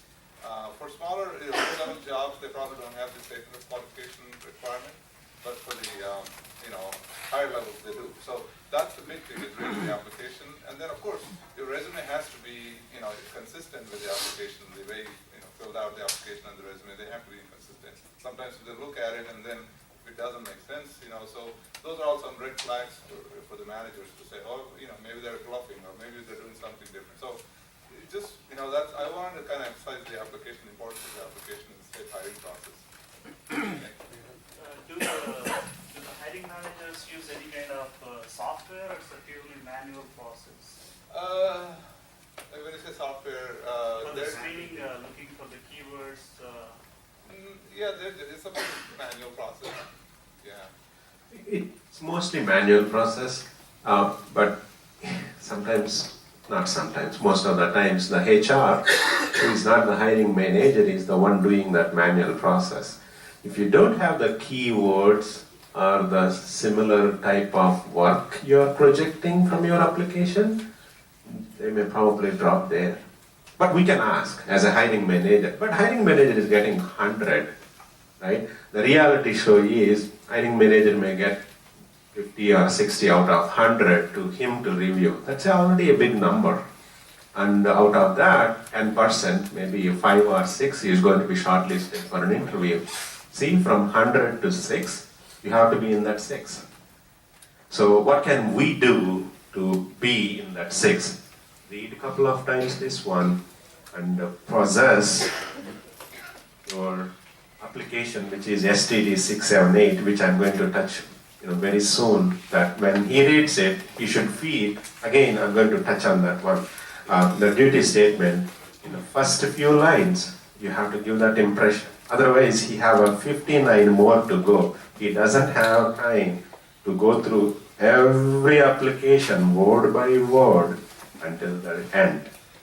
It's not. Even put yourself in that position, right? And when you are having so many, people do skim through quickly, right? So if he's not at all getting, then probably he may take second round. But if he's getting the people in the skimming through, that's it, right? So, okay. So are we clear? At least it's very critical for you to get the duty statement and then read a couple of times and then prepare your application. So do we have to put these keywords in each job experience or the most current one? At least you span either in current or next, the past one, past immediate, either the current one or the previous one. It's good to have. You can sometimes spread the training, the ones listed here at the bottom, in the percentages, if you see. Try to see whether you are capturing the hiring manager attention for this group and this group. If it is at 5-10% group, it is going, and even they said it is non-essential, right? You can spread that to the other side. Okay? So, and this is the same for any job. That's why I just want to, I'm not going to, spend most of my time here, but you pick any job, you got to go through the same process. Let's all together hit on this one. Okay, before I go. So now you understand, right? If you are not clear, even in sometimes in any of these, feel free to write an email to the HR contact. In almost of the time, almost all occurrences, the HR manager will forward that question to the hiring manager and you will get a response. Sometimes you are lucky, you may be getting the response directly from the hiring manager. So, you are already, getting his attention to your name and your application. I know that somebody asked me a question. He's going to skim through for that name, right? It's all the people, common things. Think about it. So it is important, start engaging, start communicating with the state people. I've had something, I work for the state Department of Conservation, and when I applied for the job, I also emailed the hiring manager, and they did email me right back. And I was able to build that, the communications with them. And when they reached out for an interview, they just contacted me directly instead of going through HR. They were able to contact me directly for an interview. That's a great, what do we call that? The witnessing or testimonial? Yeah, that's the word I'm looking for. That's the testimonial. I think I have one more person probably. I want her to also share some of the thoughts. So, thank you, ma'am. And your name? Martina. Thank you again. Good. Okay, are we clear at least on this duty statement? I think if you're asking me the weightage, if you can read this and prepare your application, you are already 70% accomplished that you are close to getting in touch with the hiring manager. Well, this should give you an idea whether you're actually, what your experience and skill sets are they really, in line with what they're expecting, right? Based on this 45% and 25% duty statement expectation, right? So if that is the case, then yeah, I think, there's a fair chance that you will at least get to the interview. If not, then don't even bother to go in detail for this particular one. Go to the next opportunity. Yeah. Thank you, Abdul. No, that's very important. After reading those percentages, you think, oh no, it's not me. And that's okay, because you have, let me quickly go through here. Come on. You have, it's not one or two jobs, you have so many jobs to go through. So in that case, don't worry about with the one miss. The reason what I'm trying to show you. Yeah. The reason what I'm trying to show you. Look at this, how many jobs out there. Still going after 10 pages. So there may be few jobs just going to fit exactly for you. Spare your time. I know some person was asking about the network engineer question. I know it's a little bit painful, but you will find definitely some network engineering positions when you hit that state job classification. Are we clear?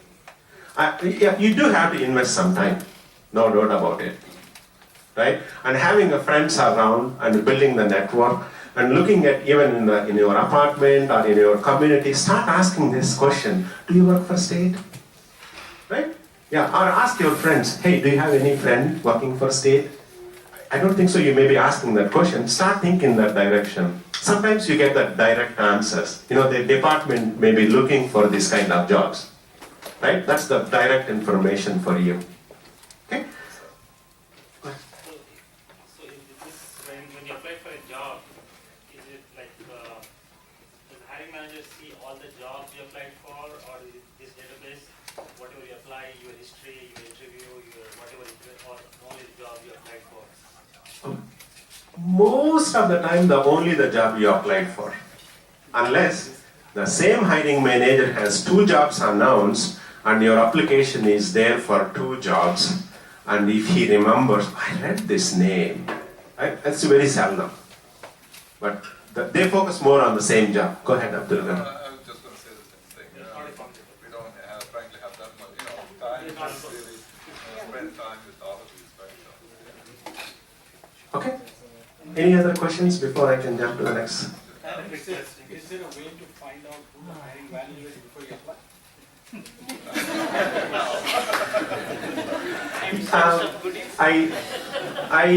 I think in fact I answered that question, but you may have to see my answer indirectly. I said, go to your neighbor in your community or apartment.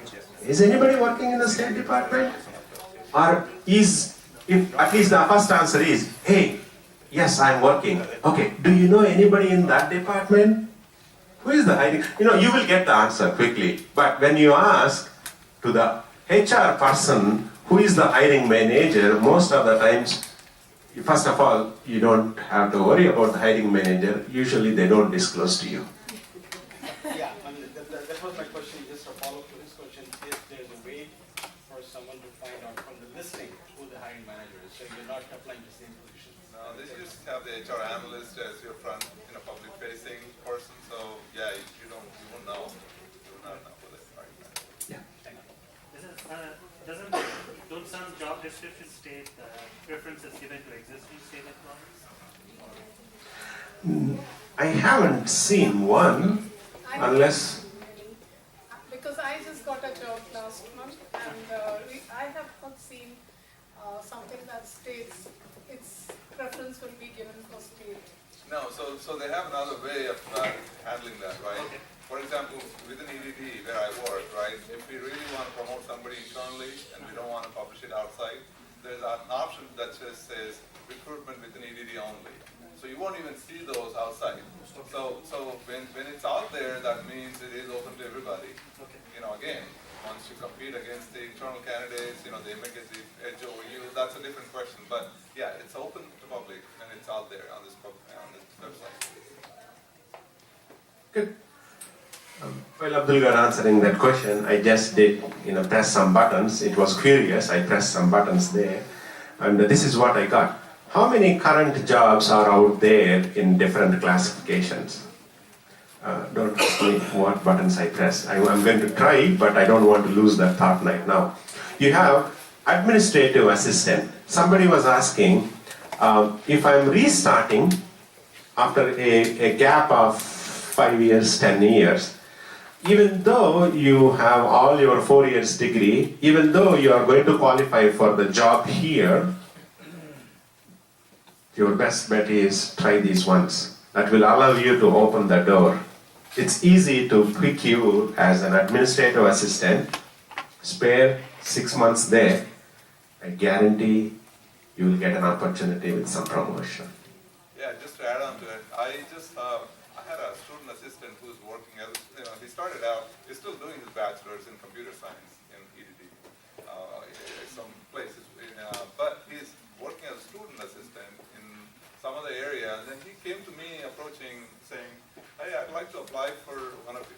you have an admin assistant job, I'd like to come and work for you, because you want some additional, salary and things like that. So even though, like he said, this kid, in 2 years, he's going to be graduate of computer science. I'm sure he can at least get up to a staff programmer level or, even associate programmer level. But right now, he just wants to get his door in, or put in the door, right? So he just started out as a student, and then now he's an admin assistant for me.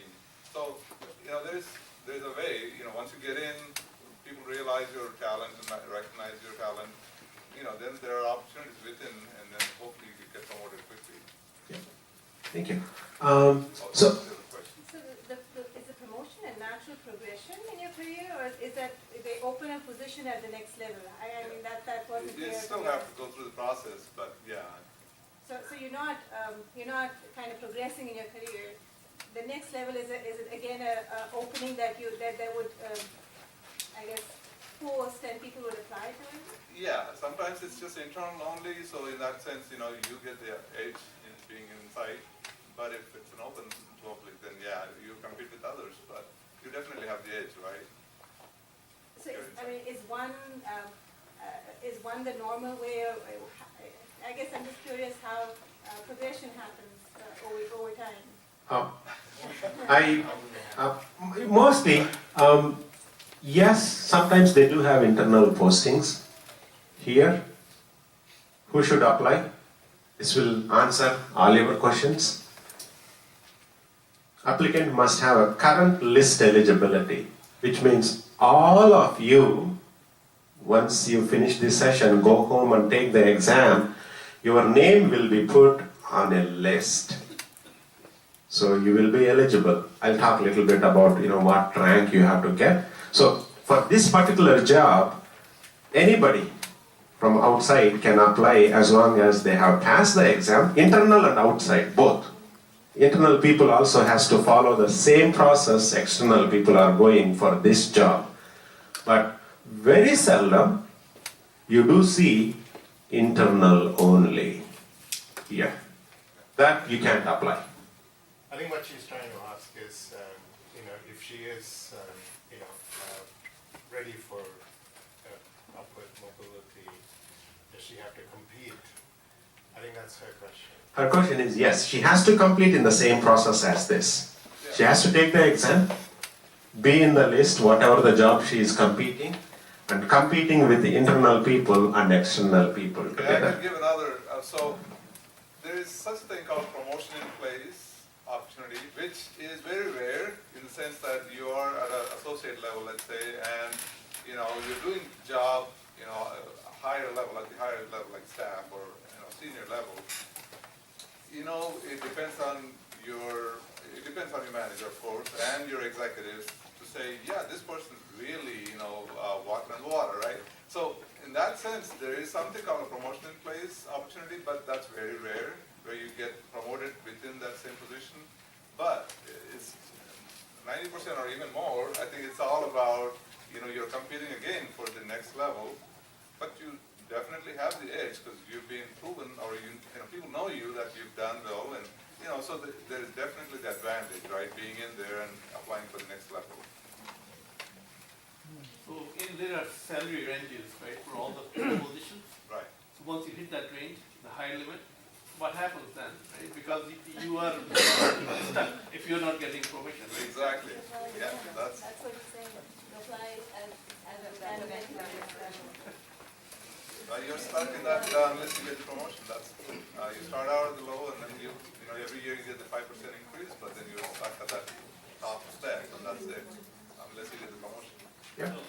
Good. So when you get the promotion or when you progress, how is it decided? Is it decided by your manager, or is it like a system where you spoken about people around? Yeah, the promotion again. Yeah. It is, I think, I don't know, let me say this.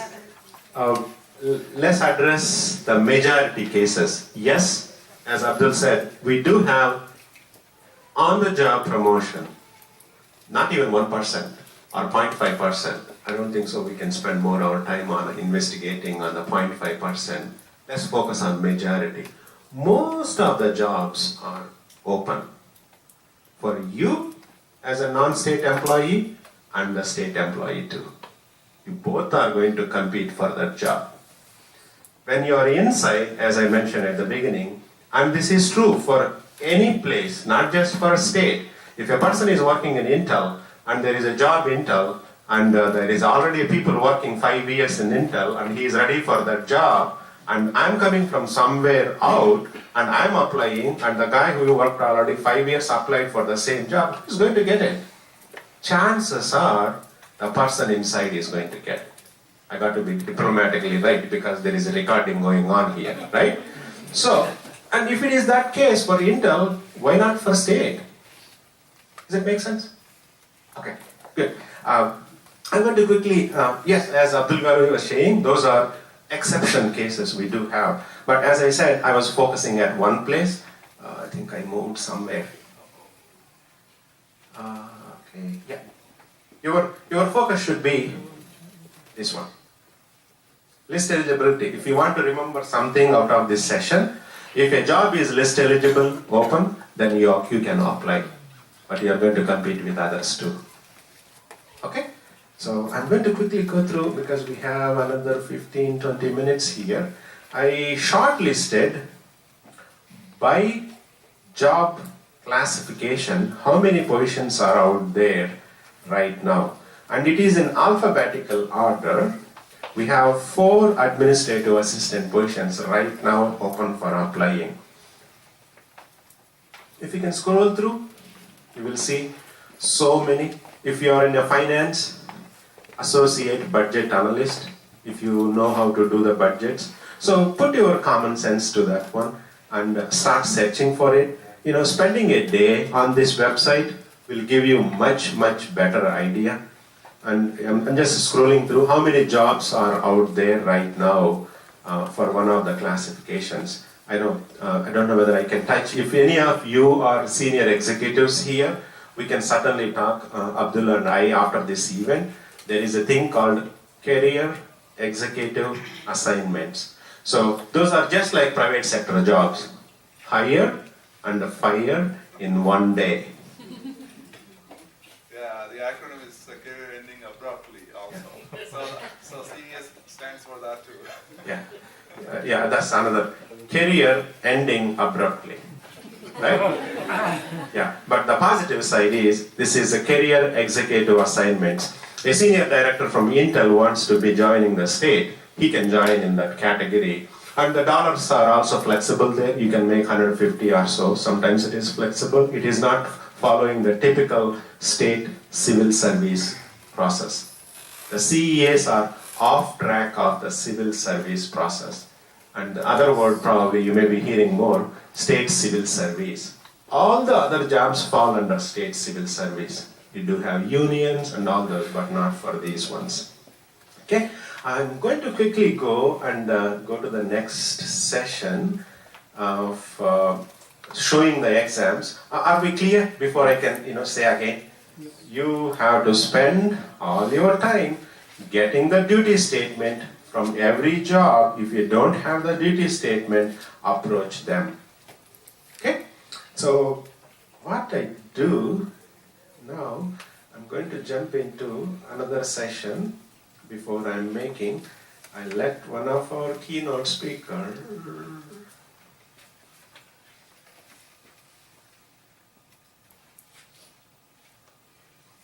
Okay. So we do have I just got into state, Usha Meena. So I know if not today, very soon, in a month or two, you're going to be like that. But if you want to be like that, let's hear from her directly. And feel free to join also her and wherever you see it. So while I'm going to prepare for the next exams, let's hear from Usha. Thank you, Usha, for joining.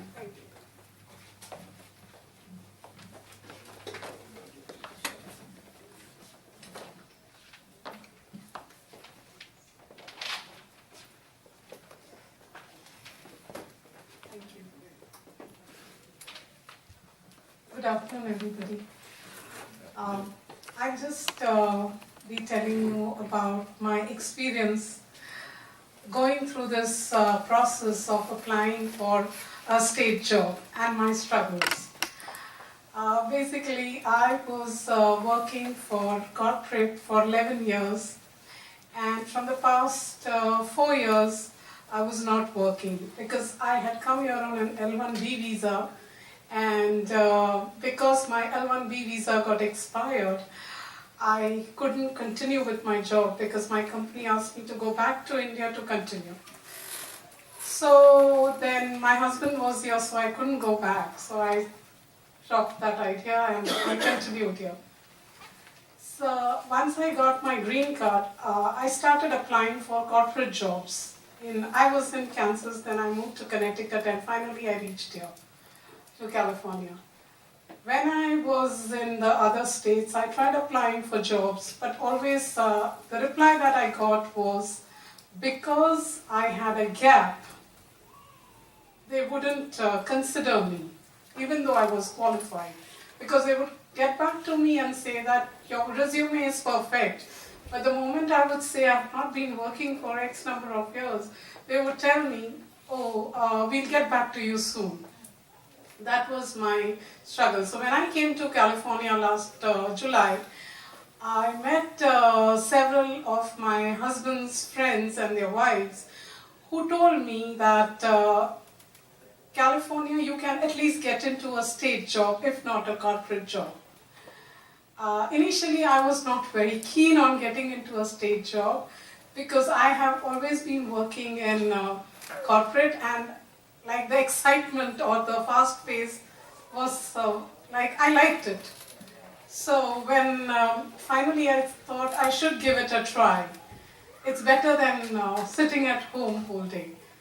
So when I applied for a job, the first thing my friends told me was that you have to give these exams and you need to pick up those exams which suit your profile very closely, and you have to score 95%.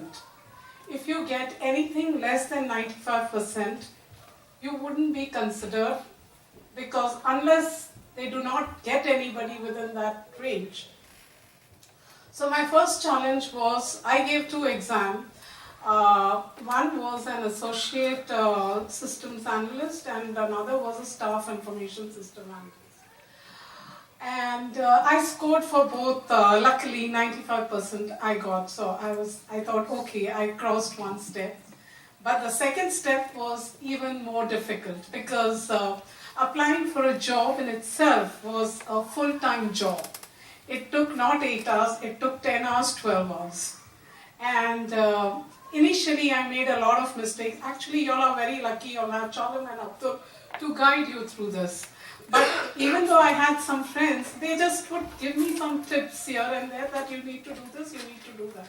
But they are giving you the finer tips which are very essential when you're applying for a job. One of the things I made a mistake was I would shortlist all the jobs and there would be so many. So by the time I started applying, it would almost be like tomorrow tomorrow would be the last day. Still, I have not finished my application. It would be crazy. So always, initially what I did was always I'm applying on the last day, and a few jobs you can apply electronically, but there are other jobs which you cannot apply electronically, especially DMV. They always ask you to send by post. Now it so happened I did not know about, I thought if a date is let's say 20th, I can apply till 20th evening, even if I'm sending it by post, because you can just go and they have those So I used to do that, I didn't know. But I realized I was not getting any calls. So a few, from November to February 15, I have applied for 100 state jobs. So the important thing was that, which I learned was you need to be very persistent and you need to be determined to get the job. Now, when initially I started learning by my mistakes by doing it. I would say, not because I didn't have anybody to look up to. So then I realized, then once I saw that, once I realized I forgot to write the position number. Because there were so many applications to be done, and in that I missed the position number. So then, after that I've been very, very careful, and then what I used to do was, on a Saturday or Sunday, I would look at all the jobs. I would make folders based on the job number, the job ID. And in that job ID, I would download the application, I would download the job, duty statement. Then I would download, there is one list where you have to mark all the all the documents that you would be sending. Oh yeah, checklist. Checklist, yeah, job checklist. I would download all of that, and once I would have done that, I know which date I have to send which application. And for me, the difficult part was writing a SQL. That because they want to check your communication skills, both verbal and written. So that was a very important aspect. So that would take a lot of time. So you really need to work on your weekends to do all that. And once you are prepared, just if you are done with all of that, you just take a print and you send it. It is easy. One more mistake I did was electronically when I was applying. One day I had a lot of applications to do electronically as well as by post on the same day. So one of the application, I sent most of it, only one application was remaining. It was 12:02 and I tried to apply it, they didn't take it. So these are the mistakes that I have done, which I would suggest that you all pay more attention to them, because and don't give up, because you just keep on applying. That's what I did. Because one of my friends who told me, she said, you just keep on applying. Today or tomorrow you will get it. So that's what I did. That's why I have to apply for 100 jobs. And one very good thing that happened to me was while I was applying, not all the jobs fit you to the T. But towards the end of it, like this job which I got was fitting me to the T. And I had not done the, I had not sent my certificates for the attestation by the state, evaluation. So I didn't know about it. But they had asked me, you need to send all your certificates. So I sent all my certificates to them. And they called me for this interview. I used to pray that I should have an interview like a conversation with friends. That was my prayer, because in the corporate world you have 3 technical interviews and then you followed by an HR interview. It is very stressful. I didn't want to go through that. So when this person called me and he told me, your resume is perfect, would you like to come for an interview on so and so date? I said, sure. And I had the best experience of my life. I had a most wonderful interview. So please do not be afraid of giving an interview in the state. If you go through your duty statement and if you prepare for the questions exactly from the duty statement, as Chaurav and Abdul had said, you will be able to crack the interview. It's quite easy. It's not like the it's not like the corporate where they can ask you anything. This is very, very easy. So, yeah. Sure. One thing, the exam, that kind of scares people, but it's not like a mathematical No. It's just, if you want to explain that. Actually the exams that I have taken for my position was in the IT, IT field. So there it was mostly about the experiences that I had. It was not math or English. It was have you supervised a team? Yes. So you have to rate yourself to what level. Have you done all of this? So that they have 1, 2, 3, 4, 5. So for me, I had done all of those and more. So I always put the highest. So I think that was why I got a 95%. But sometimes I've heard some of my friends, they say they got a 74% or they got a 90%. So what happened was they have missed out putting the highest, like whatever, because you are applying for a job which is closest to your position. So you would have done most of it. So you can very easily apply for the highest.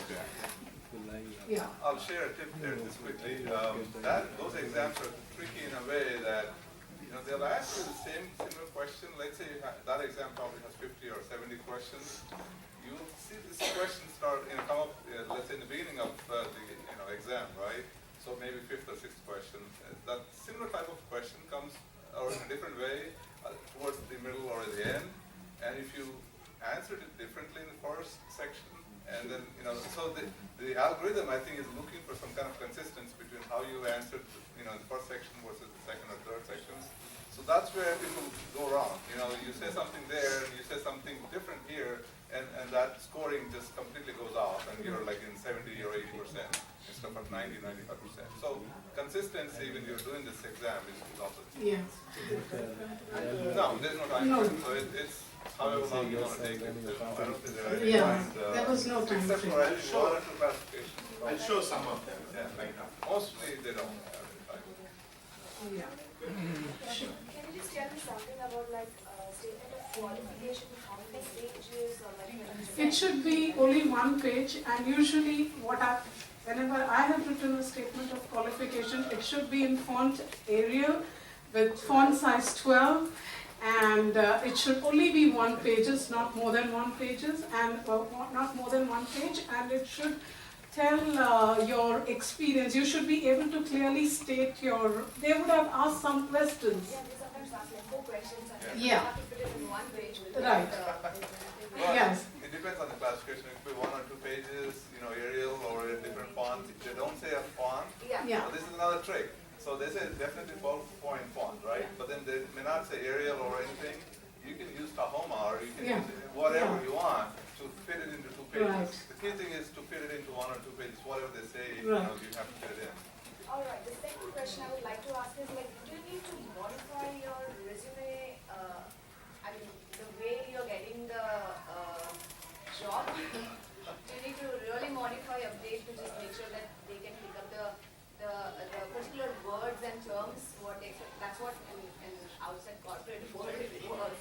I'm not sure about how it works on the stage job. Do you just need to keep same resume, or you need to update it according to the responsibilities and roles? You can do a little bit of a change. Yeah, but you can't do a lot of change, because the thing is that when you go for an interview and the people who are going through your application, they are very easily able to spot when there is a false thing mentioned. Definitely not false, Yeah. but sometimes Yeah. what Yeah. we have done, we cannot put everything on. No, what I did was I just have one resume and I put that same thing in my application. That's only one page. No, my resume was 3 pages, but in the form 678, you have to fill in Yeah, I know. all that. So that I didn't change that. I just kept it same.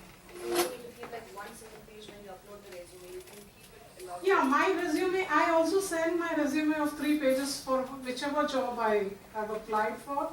I used to send a cover letter, I used to send my resume, I used to send SQL and job checklist and the form 678. Yeah. I'm hardly, I'm not Somebody clever. told me when I kept that resume as 3 pages, and but couple of my friends told me no, they won't like to see those 3 pages. You have to just short it up and keep it one single page. Yeah. I don't know, he would not No, better. I mean, like I said before, application standard 678 that she mentioned is the important one that Yeah. everybody looks for. The second thing is the statement of qualifications. If there is the requirement for that, right?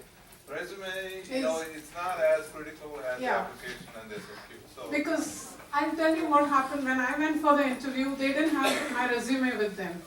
They just had that statement of, form 678. And so So I had carried my resume with me. So I asked them, do you need my resume? So they said, yeah, you can give it to us if you have some copy. So it was, they didn't even look at it. Thank you. Is 12:30. One quick question about you talked about the certification attestation. Can you talk about your experience? What do you need to do? I did not do anything. I had my certificates and I just sent the certificate as it is, the copies to the department, and when I was selected, they told me that we will be checking your certificates. So give us 1 week's time and then we'll send your appointment letter. So that's what they did. Good. Thank you. Okay. Is there, okay, I wish you, all of you, best of luck for your job search, and if you, I mean, whatever I know I can tell you from my experience, whether in applying for a job or like, you know, how to go about it. That's it, and thank you very much. Thank you, Usha, once again. I know it is 12:30. I'm hungry, but it's okay. If you can wait 10 minutes or 15 minutes, we are going to touch 2 more topics, 5 minutes each. One, how to prepare your STD678. That is a state application. That's what she mentioned. They won't see your resume, but they must see your STD678. If anyone wants to write down, that's probably the one.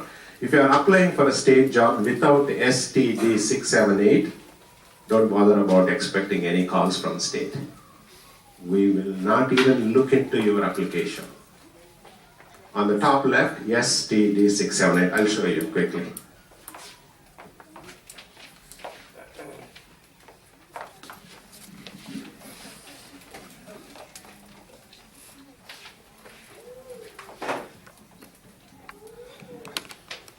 Exams are self-explanatory. If you, since this is slightly changed, the format, you can Google it with any state classification, and the exams are in bulletin. State classification, for example, staff service analyst, bulletin.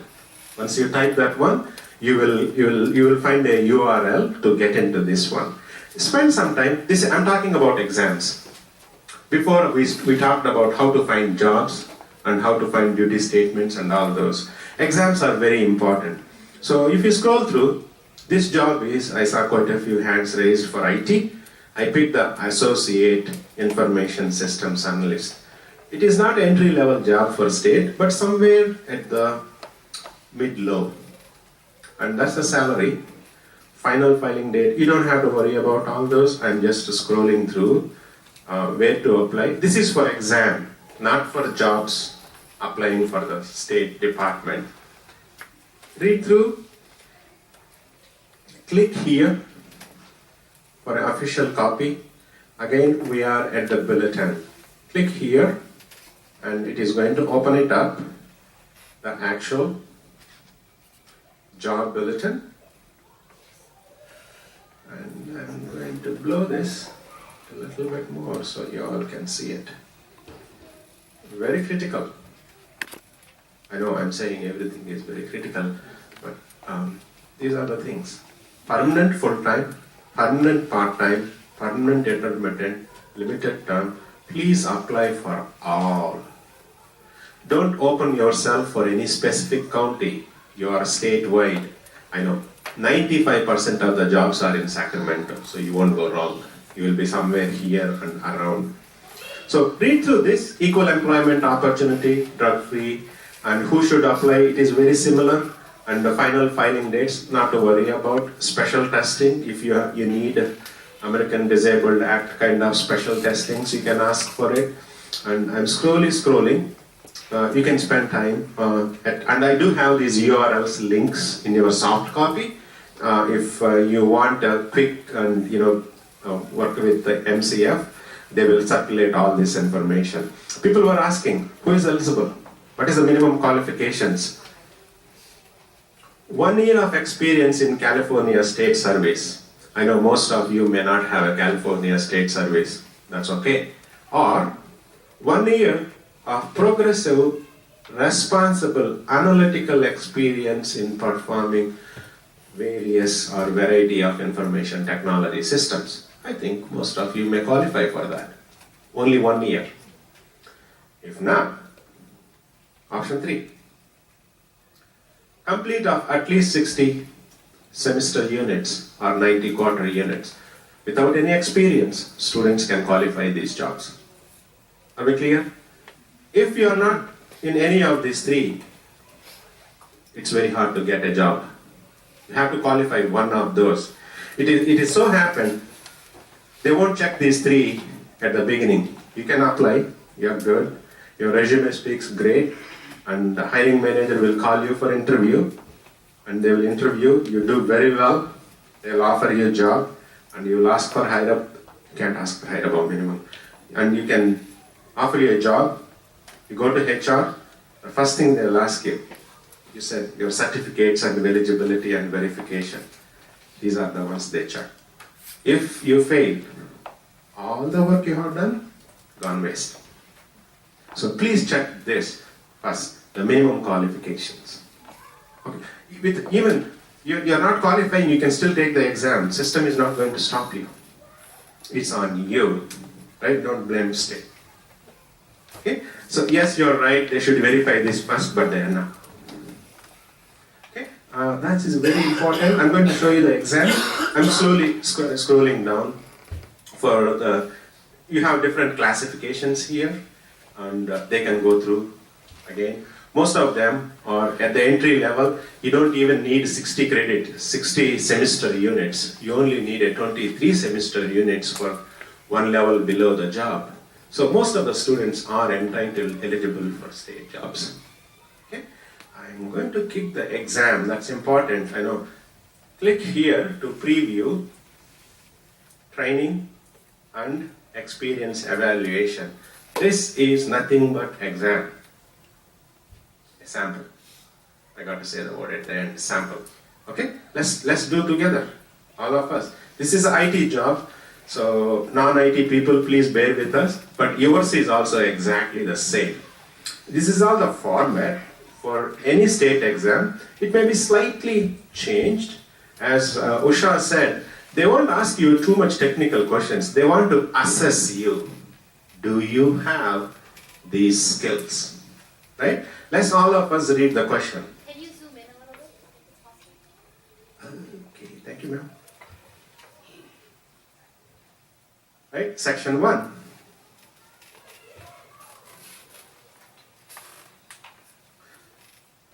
I'm going to come back to these answers. Let's read the question. Question number 1.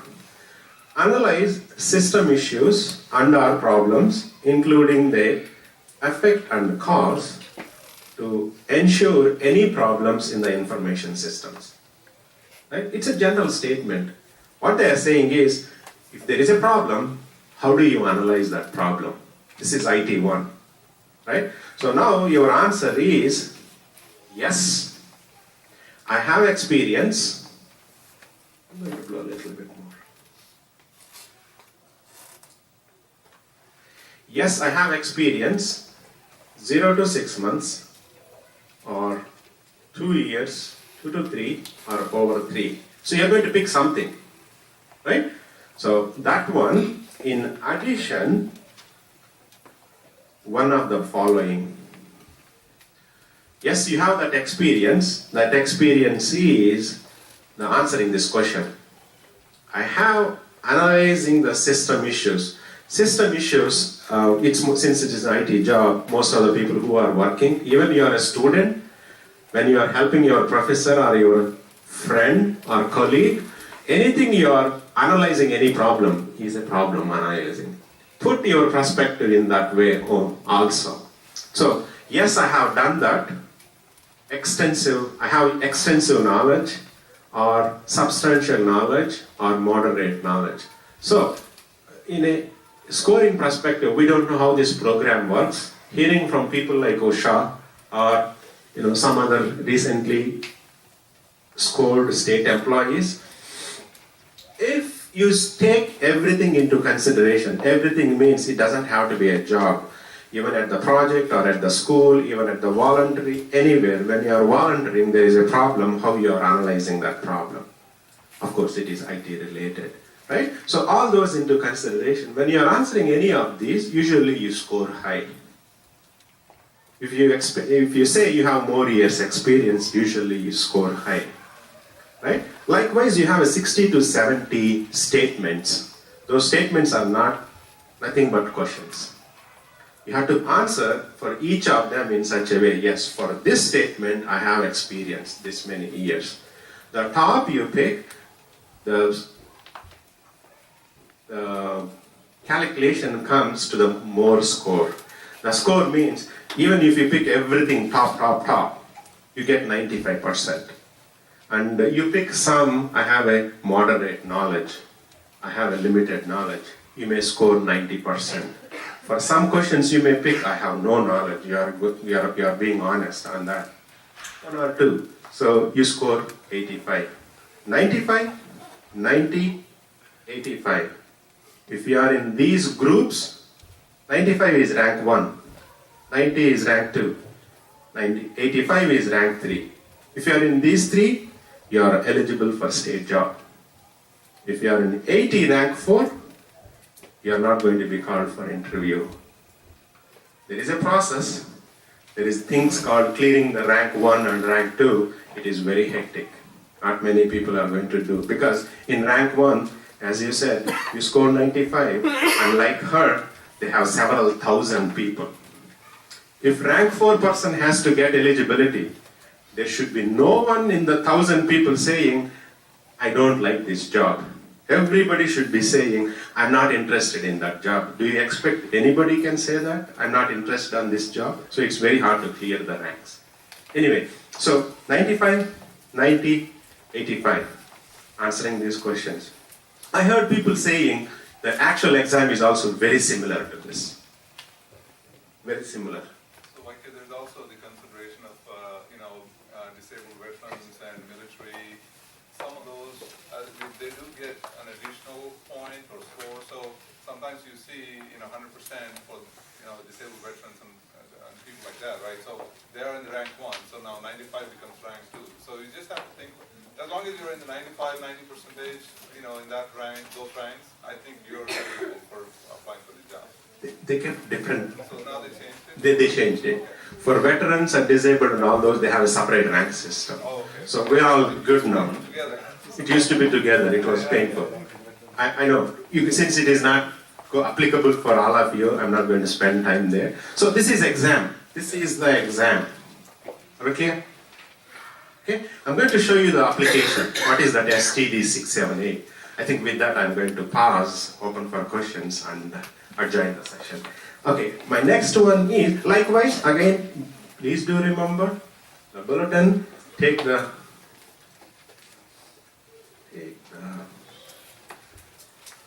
any state classification and type the bulletin.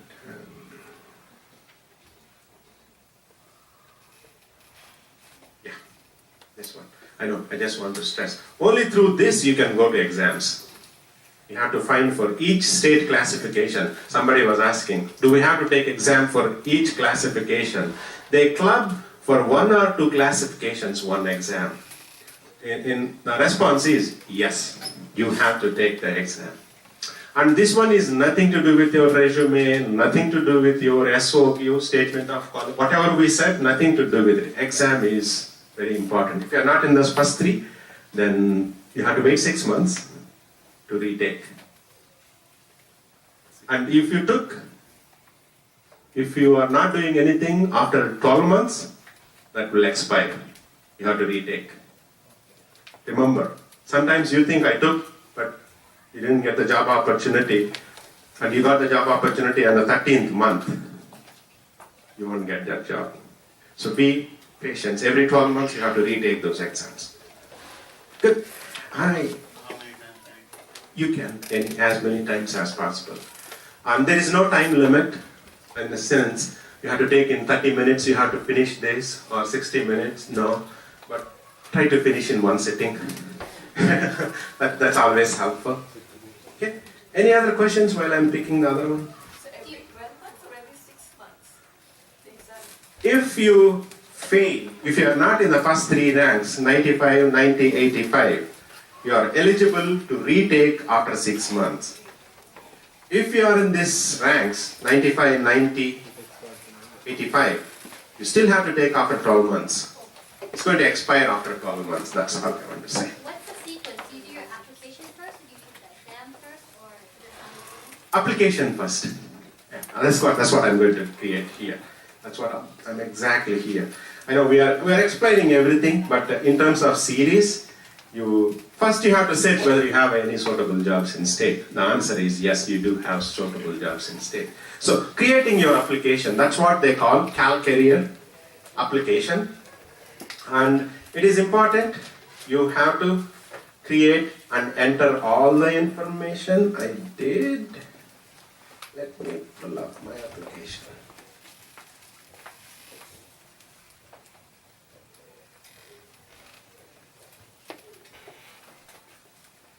Okay. I'm going to log in. It may show you some sensitive information. Please, I do see some people who are taking pictures before. This time, please don't take pictures. You are taking my birth date and social security number picture.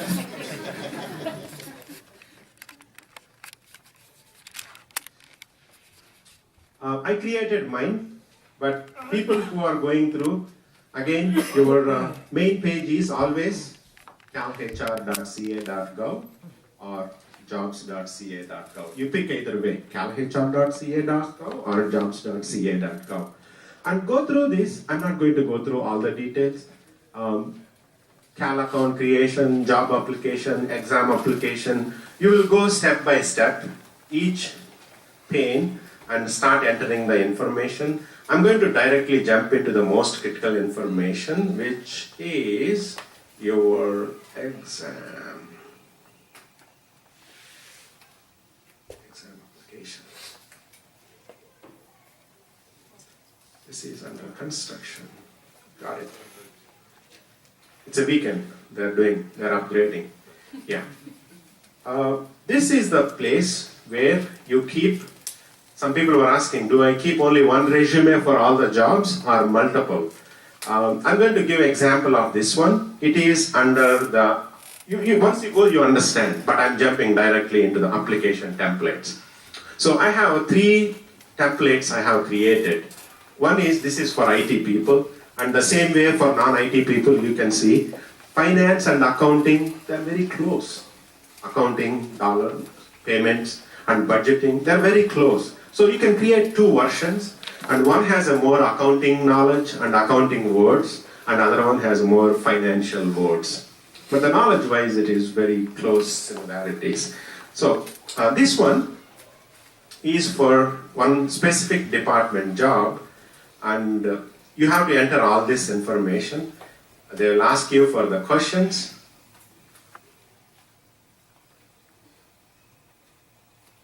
Application required, job title. If you remember, when I was showing before the duty statement, how to apply, they said in job title, you have to enter JC number, job position number, the highlighted one, that will go here.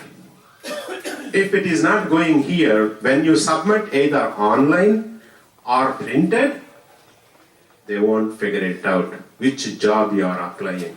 So the answer is, every time you have to come here to change that one. Am I clear? Sometimes you think, my job application is ready. You can put the button, I'm supplying this electronically. But if you have the job title numbers for the previous some other job, you are sending the wrong resume. It will not be considered. Please. Which means you have to come and spend some time for every job.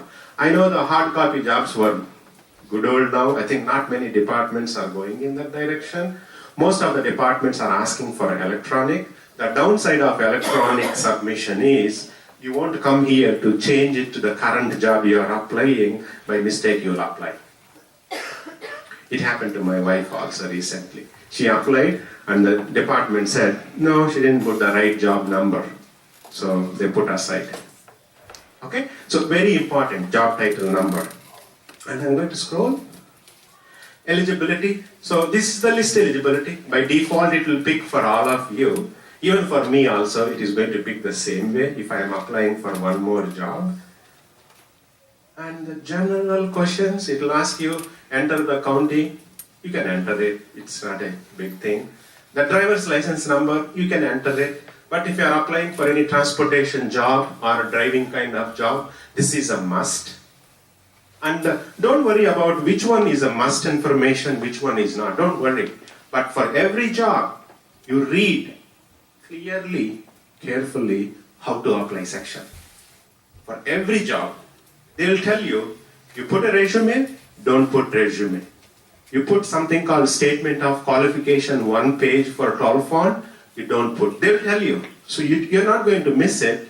You're going to miss it if you're not paying attention to how to apply. Is it clear? How to apply. How to apply is for each job it is different. I know, I'm making it complicated. For the hiring manager like Abdul, he is only posting one job. I'm posting only one job. I care about my job. He cares about his job. But you care about all of our jobs. Right? If you are applying his application to me, it's not going to work. Because I'm caring about my job, my duty statement. So that's why you have to pay attention to every job and every duty statement. I'm going to take 2 more minutes. I'm almost done. Scroll down and restrictions. Can you take minimum 40 words per minute? If you're applying for typist job, they do have some administrative assistant typist job. You have to say yes and you have to get the certification. And I'm going to go back. I finished entering all these questions. I'm going back. Education. You have to enter all this information and try to give any certifications, any training you are taking. And if you know more than one language, please do put. They're not going to definitely discriminate anybody. I usually put 2-3 languages, Indian ones, whatever I know. And clearly state how many educational certifications you have. And if you want to add more records, start adding more records. And sometimes you do have training, even in accounting. That's not a license, still put it. It's your best interest is communicate as much as information to the hiring manager. That's your motto. Whether you have a license number or not, it doesn't matter. Communicate as much information as possible, right? And you write, any specific information you want to write. They do read all these. Again, they are not going to skim through. They do read. And the last one, which is very important, experience. They ask you a bunch of questions, which is license and all those. They ask you your education and they ask you your experience. All these 3 together is your account creation and this information in their application. I'm going to open up the experience. The other important one I would like to point out, just to put the application title and your experience. Currently, state employee, no. Termination history, you are not going to be probably touching on that one. And here is one of the employment experience. In this experience, I'm going to open it up. I already entered one, but if you enter on your own, this is what it is going to look like. First time when you enter, this is how it looks like. And all this information is must. There is no exception for you. You have to complete this application.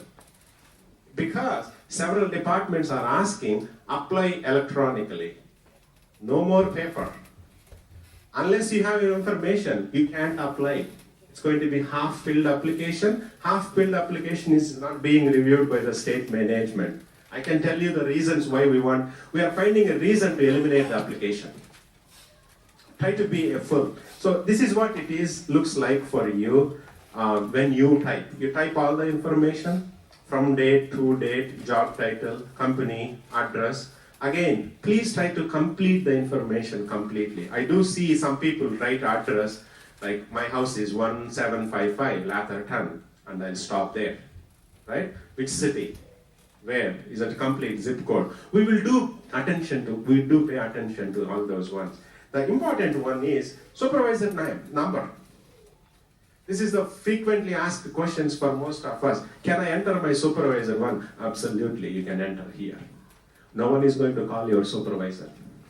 No one is going to call your supervisor by entering here. Okay?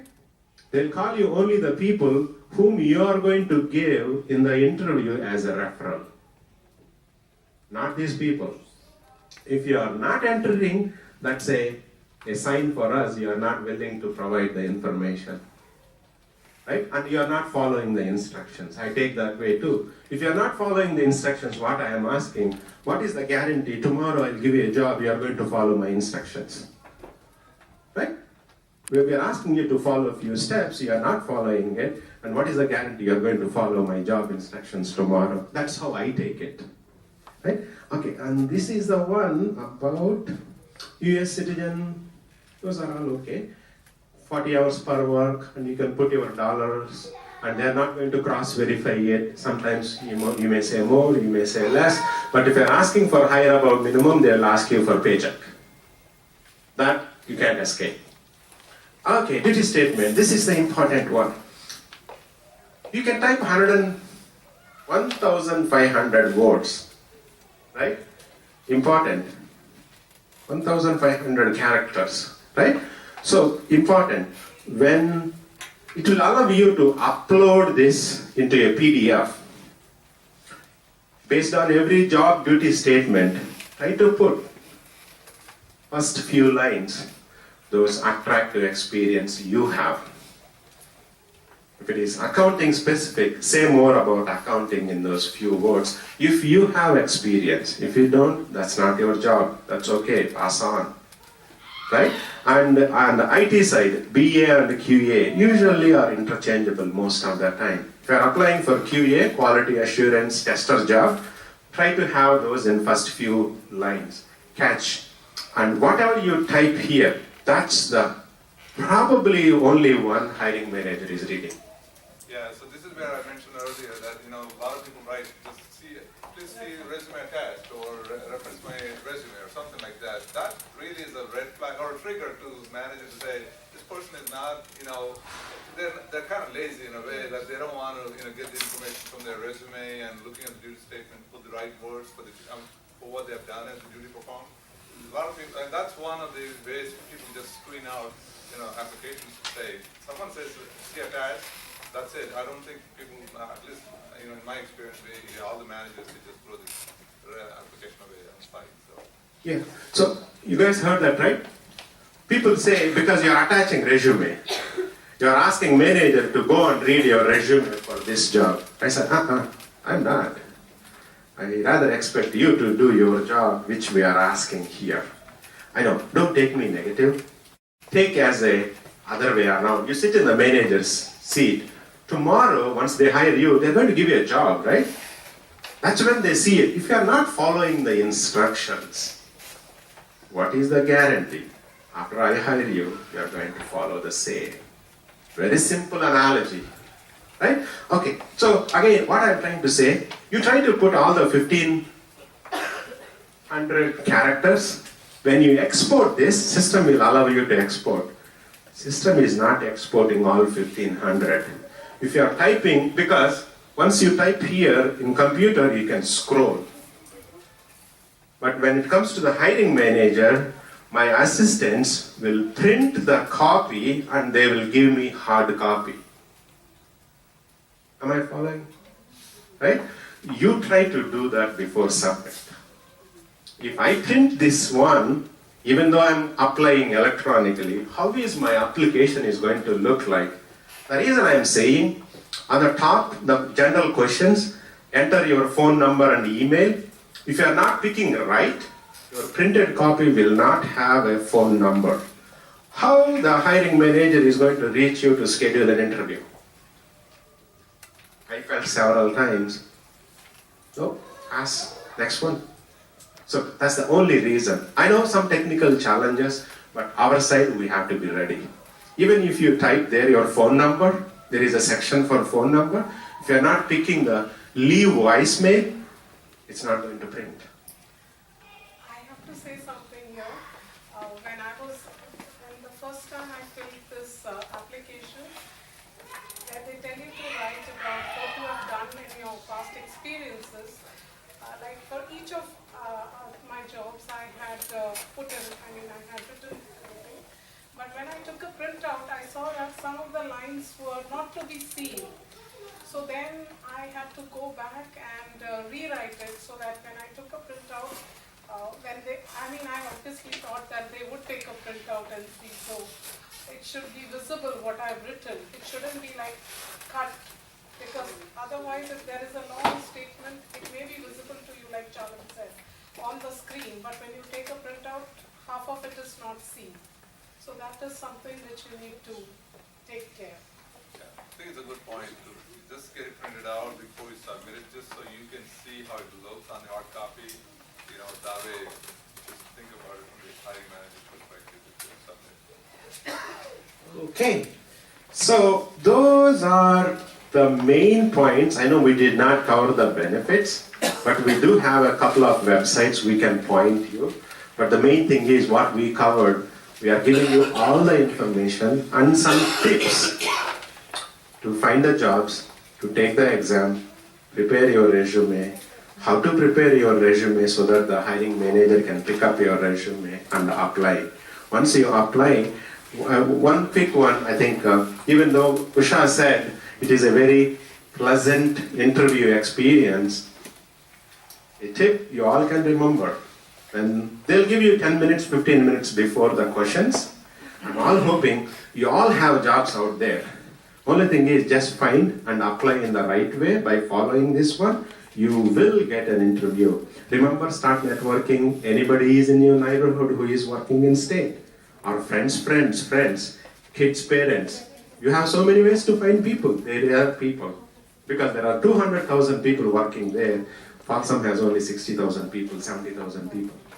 Anyways, interview. They'll give you 10-15 minutes before the interview questions.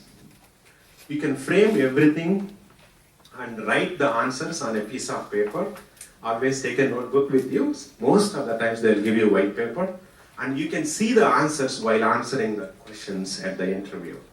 Sometimes when the interview gives you a phobia or some tension and all those, but first 15 minutes, I think you're okay. Jot down the answers, the bullet points, right? Here is the tip, very important. When the panel, 2 or 3 people, ask their question, you're answering, right? You're answering and answering and answering. Yeah, they're looking at you and they're looking at you. I'm going to do this way. They're doing the pen like this. They're not writing your answer. If they are not putting the words you are speaking, means you are not answering their question. If they are not putting the pen on the paper, you are not answering their question. Step back, ask. I hope I'm answering your question. However you want to use your words. Could you help me ask the question again? They have to write what you are saying. Heads down. That's the good sign. That's a big difference between a private sector and the state. Private sector, they won't write. They look at you. They observe your feelings, how you are saying all those. In state, which is a very, very good sign.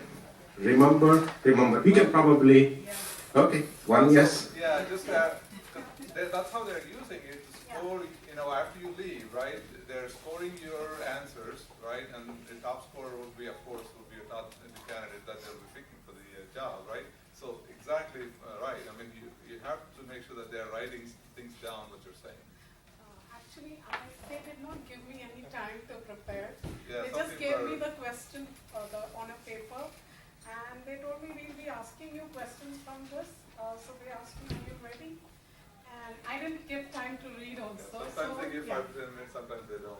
Yeah, I didn't have any preparation either. Yeah. We are trying to standardize that. We are giving that opportunity to candidates. We are getting better. But even if you are not, again, the key is if they are rolling their pen. Yeah. As rightly said, because state is equal employment opportunity. I shouldn't be bringing, my friend's wife to state not having a substantial information on the paper. Because you can go and ask, why, you can complain. I'm a state employee. My job is at risk. I have to write everything to qualify. This is the answer she gave. Based on that, we all scored as a panel members. It is the proof. The other person did not touch it. Yeah, so we do have Public Records Act, right? Where as a public or another candidate can come to us and say, hey, why did I not get picked up for this job? We have to be able to provide the evidence to you saying, this is how we scored this, interview. This is how we actually picked the candidates by going through the application screening criteria we have. So there's this whole audit, we have to follow. That's why people are writing things down, even if you're saying something. Sometimes I just say, please don't mind me if I'm not looking at you while you're answering the question. That's because I have to write things down what you're telling me. So that's perfectly normal, so you don't have to worry about it. If they're writing, that's a great thing. Yep. And what next is, be patient and be persistent. I think, Usha, that's what you said also. You applied. I know sometimes, but by at least following what you said, you are probably ahead of several people. And some of us are speaking. We are hiring managers. We are speaking from our experience. Please, you can remove that one. Don't record. Right? And again, the people who have some gap, brush up your skills. Go to Vasuriya's community, UC Davis or somewhere, start applying. And again, we are not representing state here. We are here as a community service mindset, giving back to community. Abdul Garu, thank you again for being here. And Usha, thank you for being here. Give them a round of applause, please.